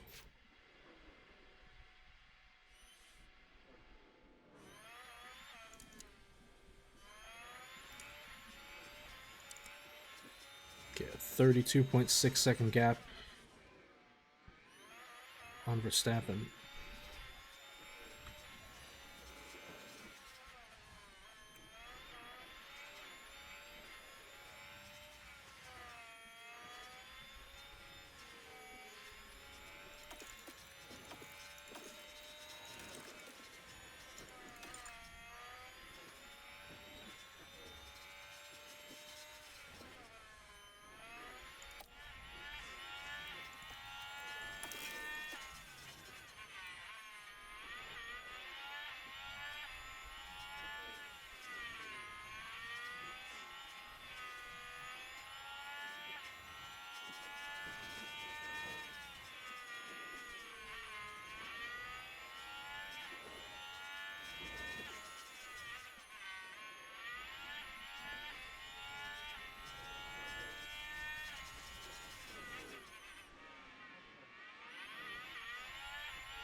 We can get ahead of Russell here, then we can stay ahead for a little bit and then pit.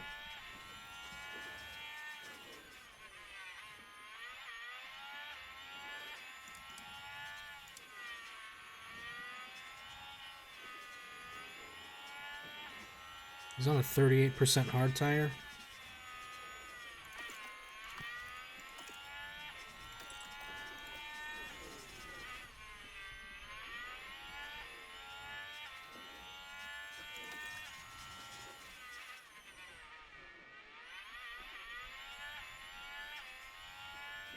Okay, got ahead of him.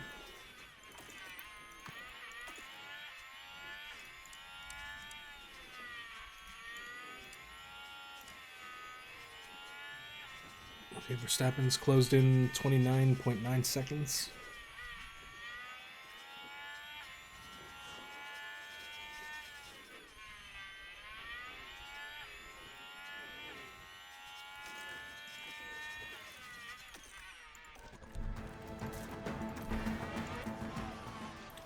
So Russell on a medium tire.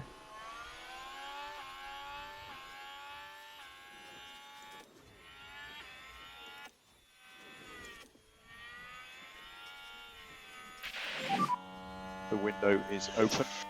Yep, okay.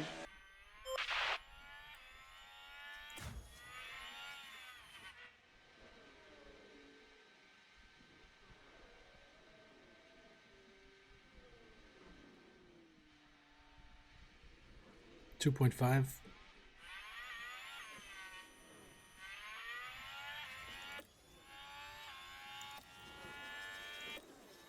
Okay, ahead of Russell.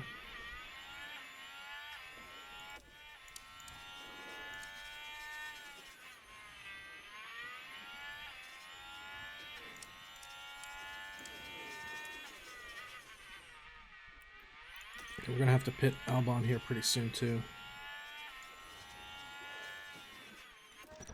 Should just do it right now. Verstappen's closing the gap.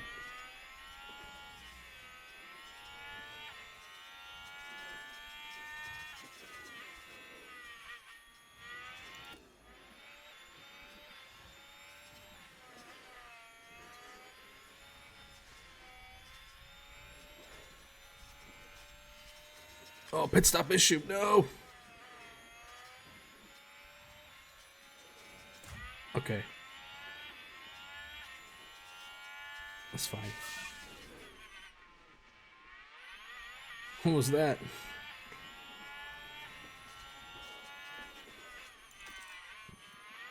That looked dangerous.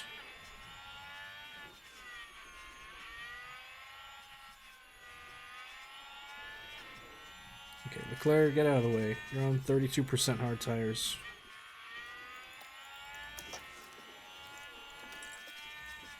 Get out of the damn way.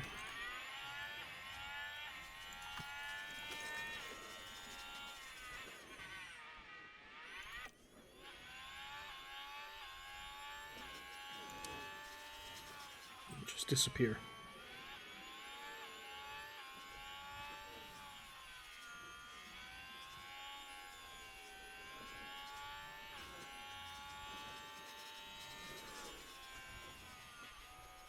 Alright, there they go.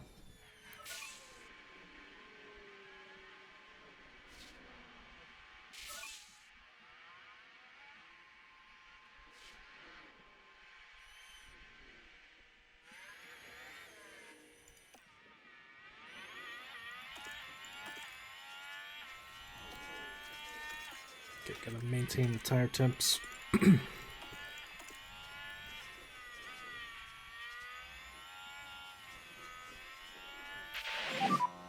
Currently low on pack. Copy. Let's get the pack under control. Copy. Okay, Verstappen's on a 74% medium, 73% medium. I feel like if I just maintain the tire temps on Albon, it should be an easy win here.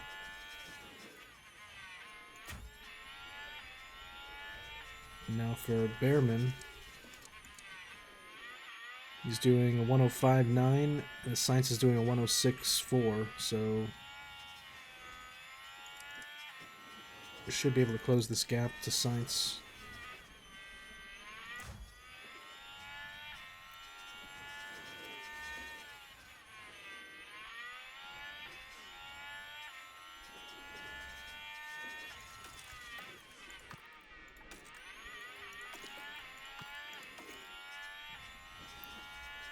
Just gotta be careful not to drop these tire temps too low.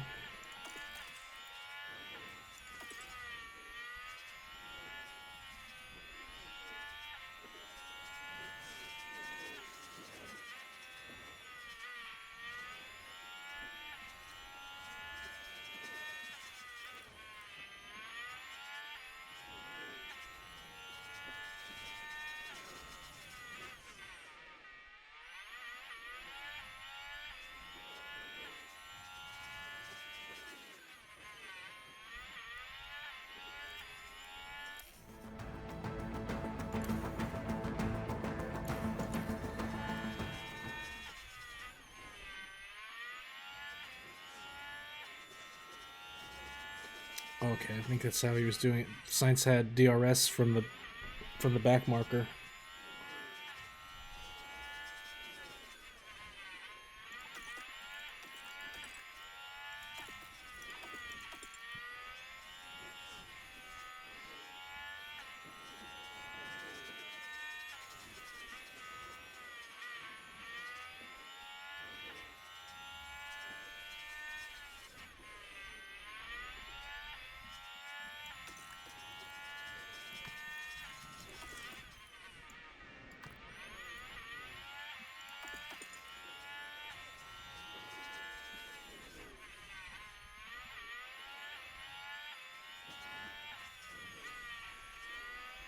Yeah, what I think happens to the AI after a couple of like they don't refurbish their facilities for some reason. So after they get hit with like very heavy technical regulations, like they can't recover because their facilities aren't up to 100%. And also the fact that the AI will go over the cost cap if they have to pay for spare parts. And so they get fined, which comes out of their cost cap afterwards, or at the start of the season.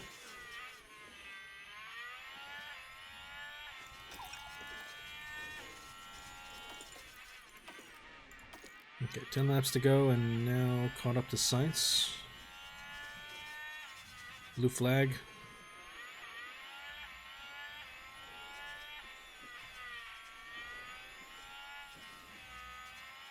Sainz all over the road here. Doesn't want to give it up. Might have to drive in clean air for this one.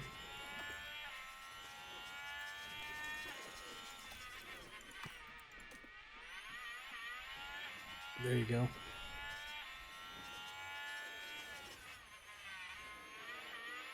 Oh man, so close.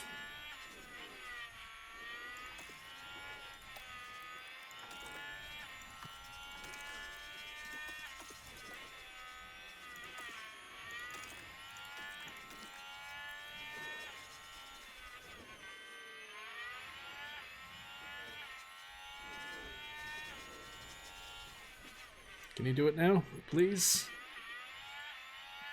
Oh, how does he have DRS? What the hell? Oh, that detection zone is before the turn. I see. The detection zone is right there, right before they make the right turn. We were just slightly ahead.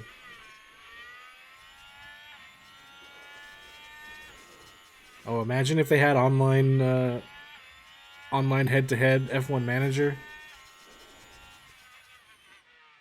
That'd be pretty cool.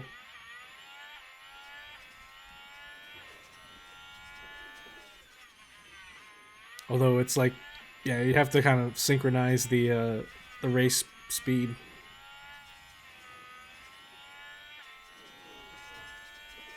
But I'd be actually completely fine with it being like 2x.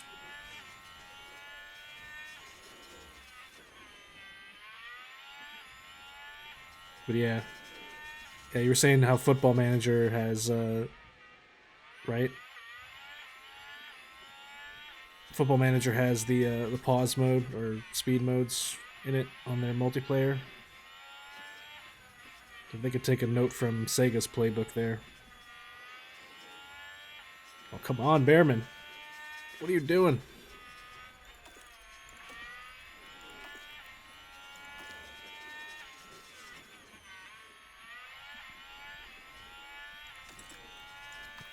Killing me here. Oh, and his tires are going 41%. Sainz with the hard tire advantage.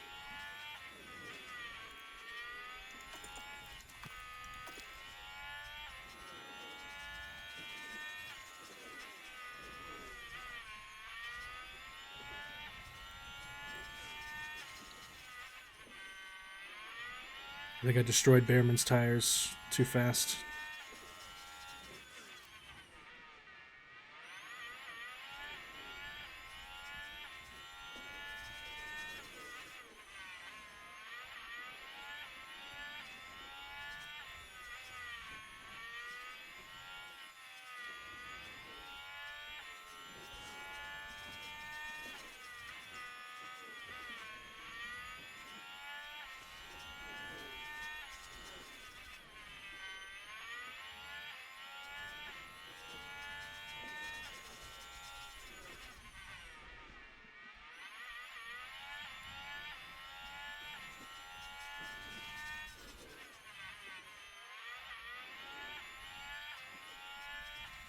Could have everyone control a team and have a race every Sunday or something.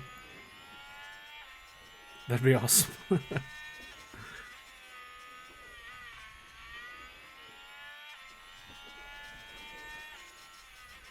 Like, yeah, like have a real-time,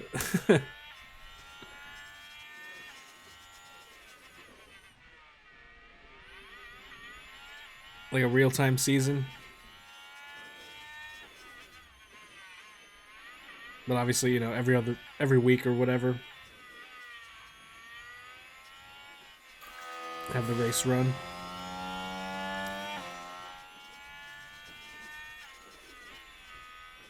And then Monday through Saturday, or like Monday through Thursday, just be the regular off, you know, off week stuff. And then I don't know, that maybe that's too much of a commitment. Just do it like one day where you do the practice and qualifying and whatever. But yeah, have 8. Yes, boys! Yes! Woo! Easy win for Should be Albon. proud of that one, mate. Yeah, Well have a done. bunch of people playing. Thanks for sticking with me.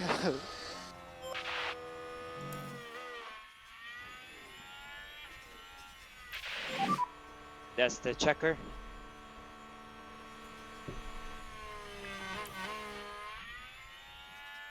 Right, got the win with Albon, but yeah, a Red Bull 2-3, it's pretty strong.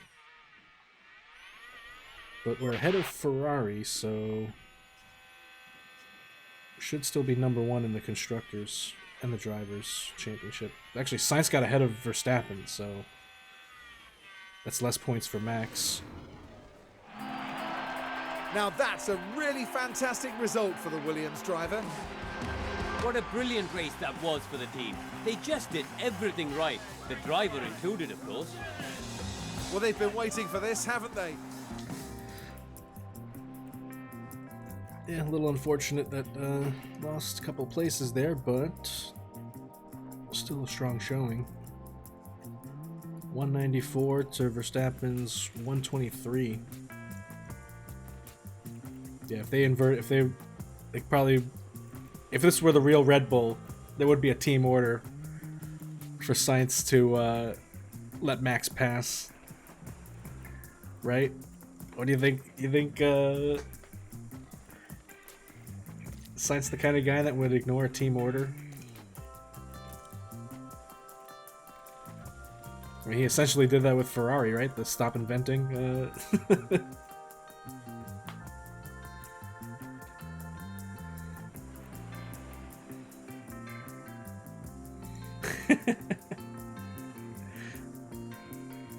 Okay, Carlos, we're gonna need to invert the cars. Stop inventing.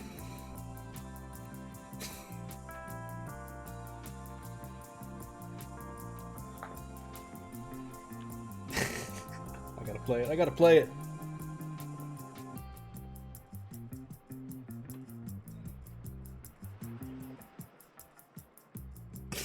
But guys, please don't ask these things.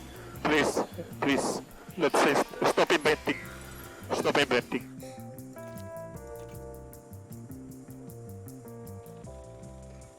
Yeah, got a nice lead there. Red Bull with a 2.2 second pit stop. Damn.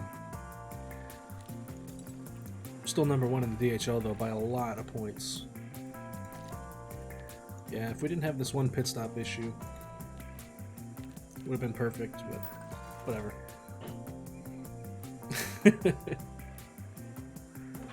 Damn, 3:45 in the morning. Yeah, I'm thinking about wrapping it up here too. It's not too late for me, but I think I'm just gonna do whatever here and then call it. But yeah, thanks for hanging out, Assassin. Appreciate you.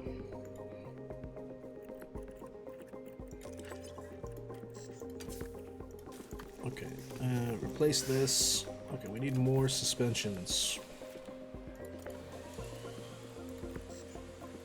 More suspensions.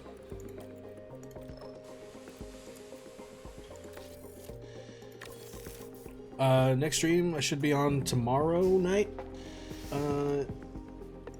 Yeah, tomorrow night around the same time, 7 p.m. Eastern time. I'll try to be on time tomorrow. Unless I have some kind of emergency or something, but I don't foresee that happening.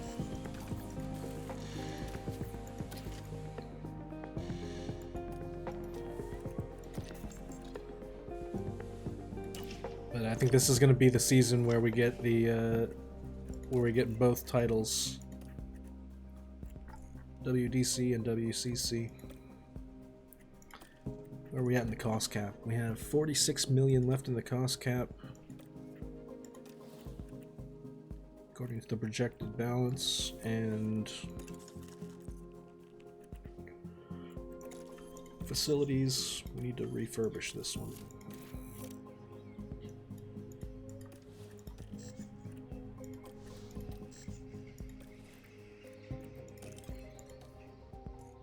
Driver development update, finally. Albon, more control. Not the stat that I really wanted him to increase, but I'll take it. Behrman, look at that. 98 control. He still has not improved his overtaking. What the hell's going on? 65 on overtaking. I mean, not like he really needs it, because the car is just fast in general, but... yeah, I kind of feel like if this were somewhere in the 70s, his overall would be like... he'd be like overall 85 or something right now. 92 on the reactions, that's really good. But yeah, I need his accuracy and overtaking. Which one's that? Accuracy and overtaking. I don't think accuracy and overtaking are on the same training focus.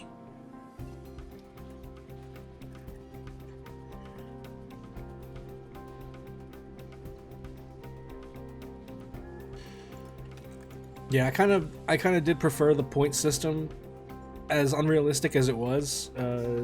Being able to assign the points was so good.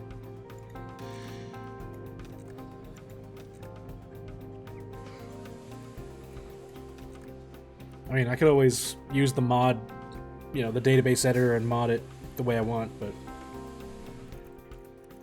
I kind of feel like it does provide a little bit more realism, that you narrow it down to certain areas, but not having accuracy and overtaking on the same should be another thing here that has that. permutation. Accuracy and overtaking. How about accuracy and smoothness?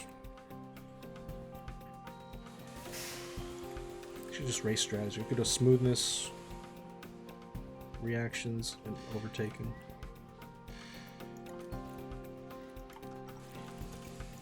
Albon's doing wheel to wheel.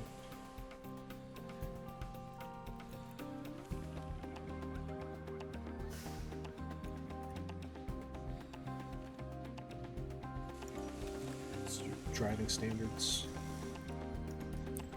Crawford, I really don't give a damn what the hell he does, so I'll just keep it unbalanced. Actually, what did Crawford get? Cornering and adaptability. Okay.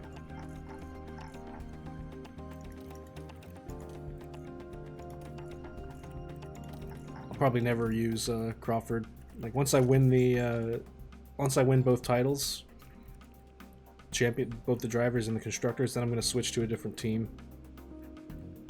And going by this, if Mercedes, this might be a Mercedes. We're gonna switch to Mercedes maybe.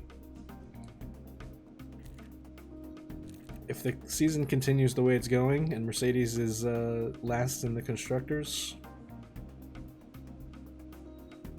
I might switch to Mercedes next year. Pit crew training.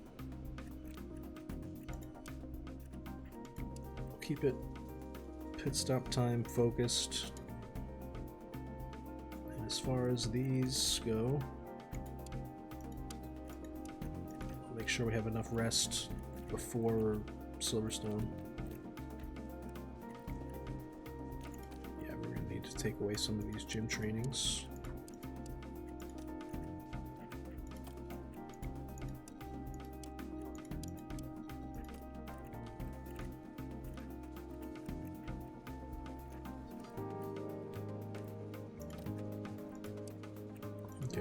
Pit stop drill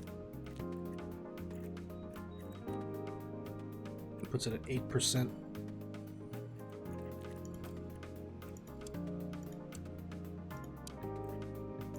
Just give them rest for half day. All right, 3% before race day, and then we give them 2 days of rest after the race.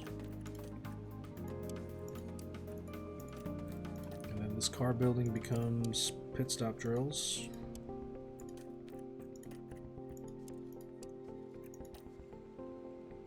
And under 8%, or on close to 7% on the mistake chance, and we reduce pit stop time overall. Could add more training in here too. Car release stats to go up. I always forget to look at this, but this is important to look at too, the show attributes section. So I want to make sure that the skill points are being increased as well in the right areas. So I'm lacking on car release.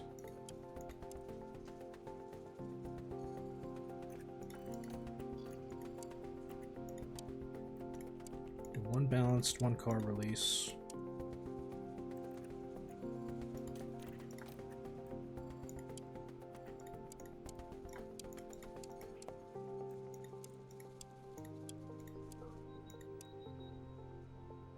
Okay, 80 for that.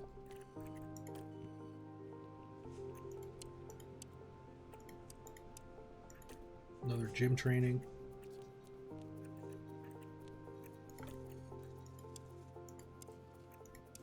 Even more gym training, and then another pit stop drill. And then I want to focus on new tires on.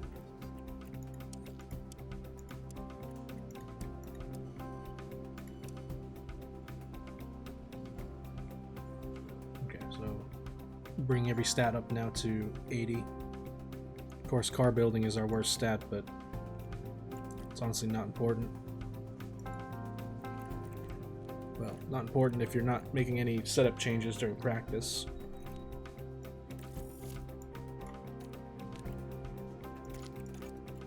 And then yeah, removing those 4 Middle East races from the calendar really does help with the fatigue.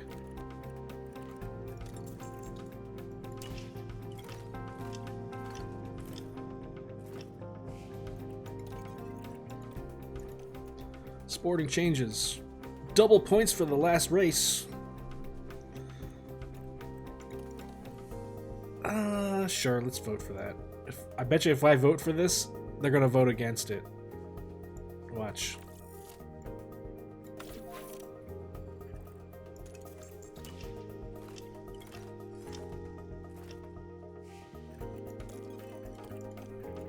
Front wings low stock. I got 3.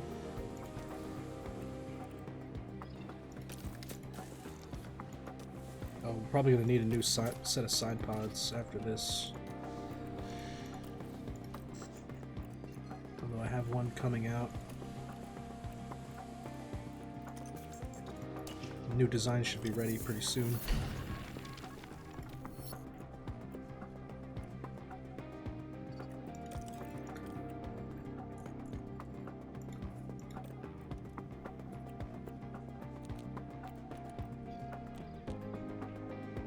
We do a front wing research. And then we're being regulated on the cooling.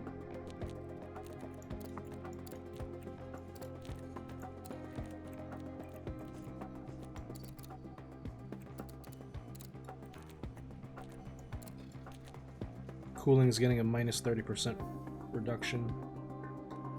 So now it'll only be minus 25.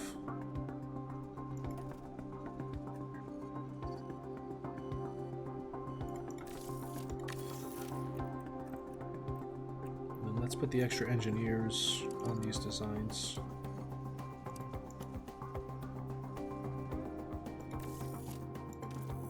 The side pod. I should put it on the side pod one.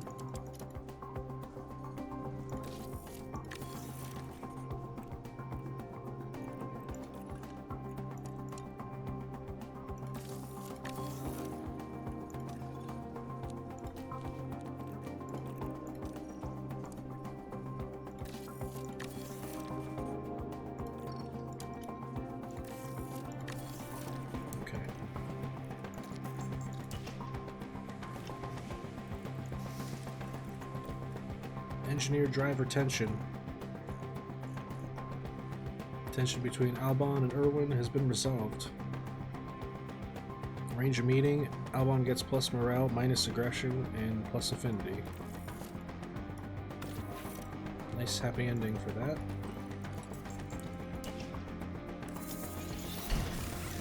Okay, extra suspensions back in stock.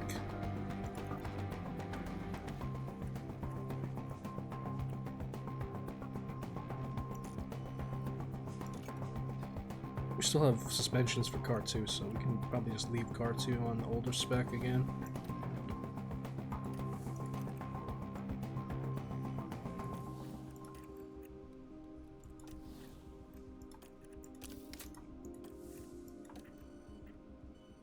Okay, still have spare underfloor. Alright.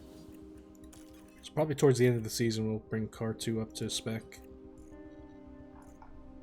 Let's see. We now confirm the majority of teams are in favor of the changes. Oh, it came down to a tiebreaker. They almost voted against it, and it came down to the tiebreaker. Ferrari voted Ferrari, Haas, AlphaTauri. Everyone else voted against double points.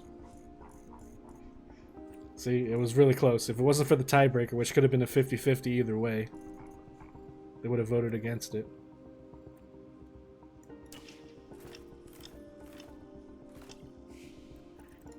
Could have done a little reverse psychology.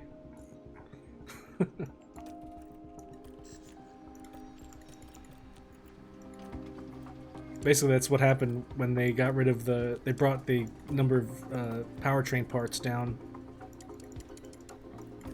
They were like, do you want to go back to 3 engines, 2 batteries, and 4 gearboxes? I was like, no. Everyone else voted yes.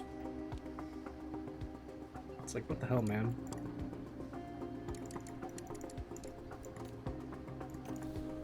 So, since they voted the to change that regulation, you know, that we would have the 4, 2, and 3 on this powertrain parts, I decided narratively that the FIA is boycotting the Middle East, so we took away the 4 races from the Middle East to kind of make up for the fact that the sporting regulation didn't go our way with the gearbox limit.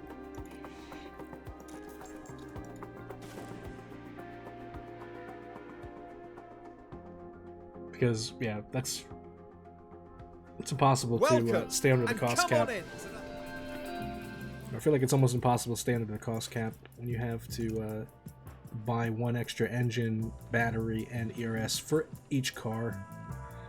And that's assuming that nothing bad happens during the season where you wreck them out. Yeah, I am ending here. I'm just setting this up so that next time I jump on, I can just finish the practice really quick. But yeah, I'm going to save it here.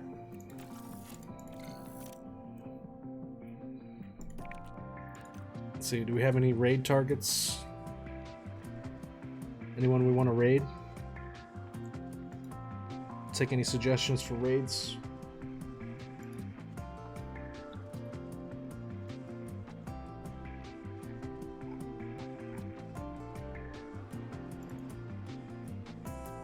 Anyone streaming F1 Manager?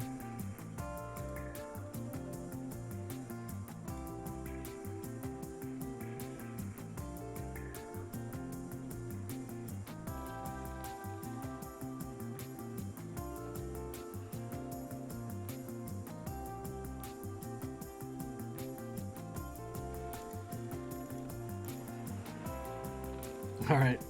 Take care, Elite Blue Crew. I will see you tomorrow. I think for now we will raid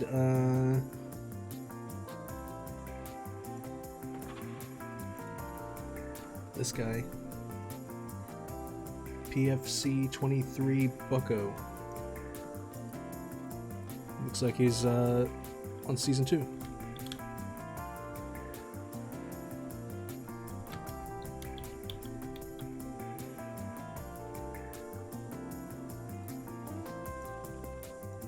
Yeah, appreciate you for hanging out, following, and subscribing, man. Really, thank you, Elite Blue Clue, for the subscription.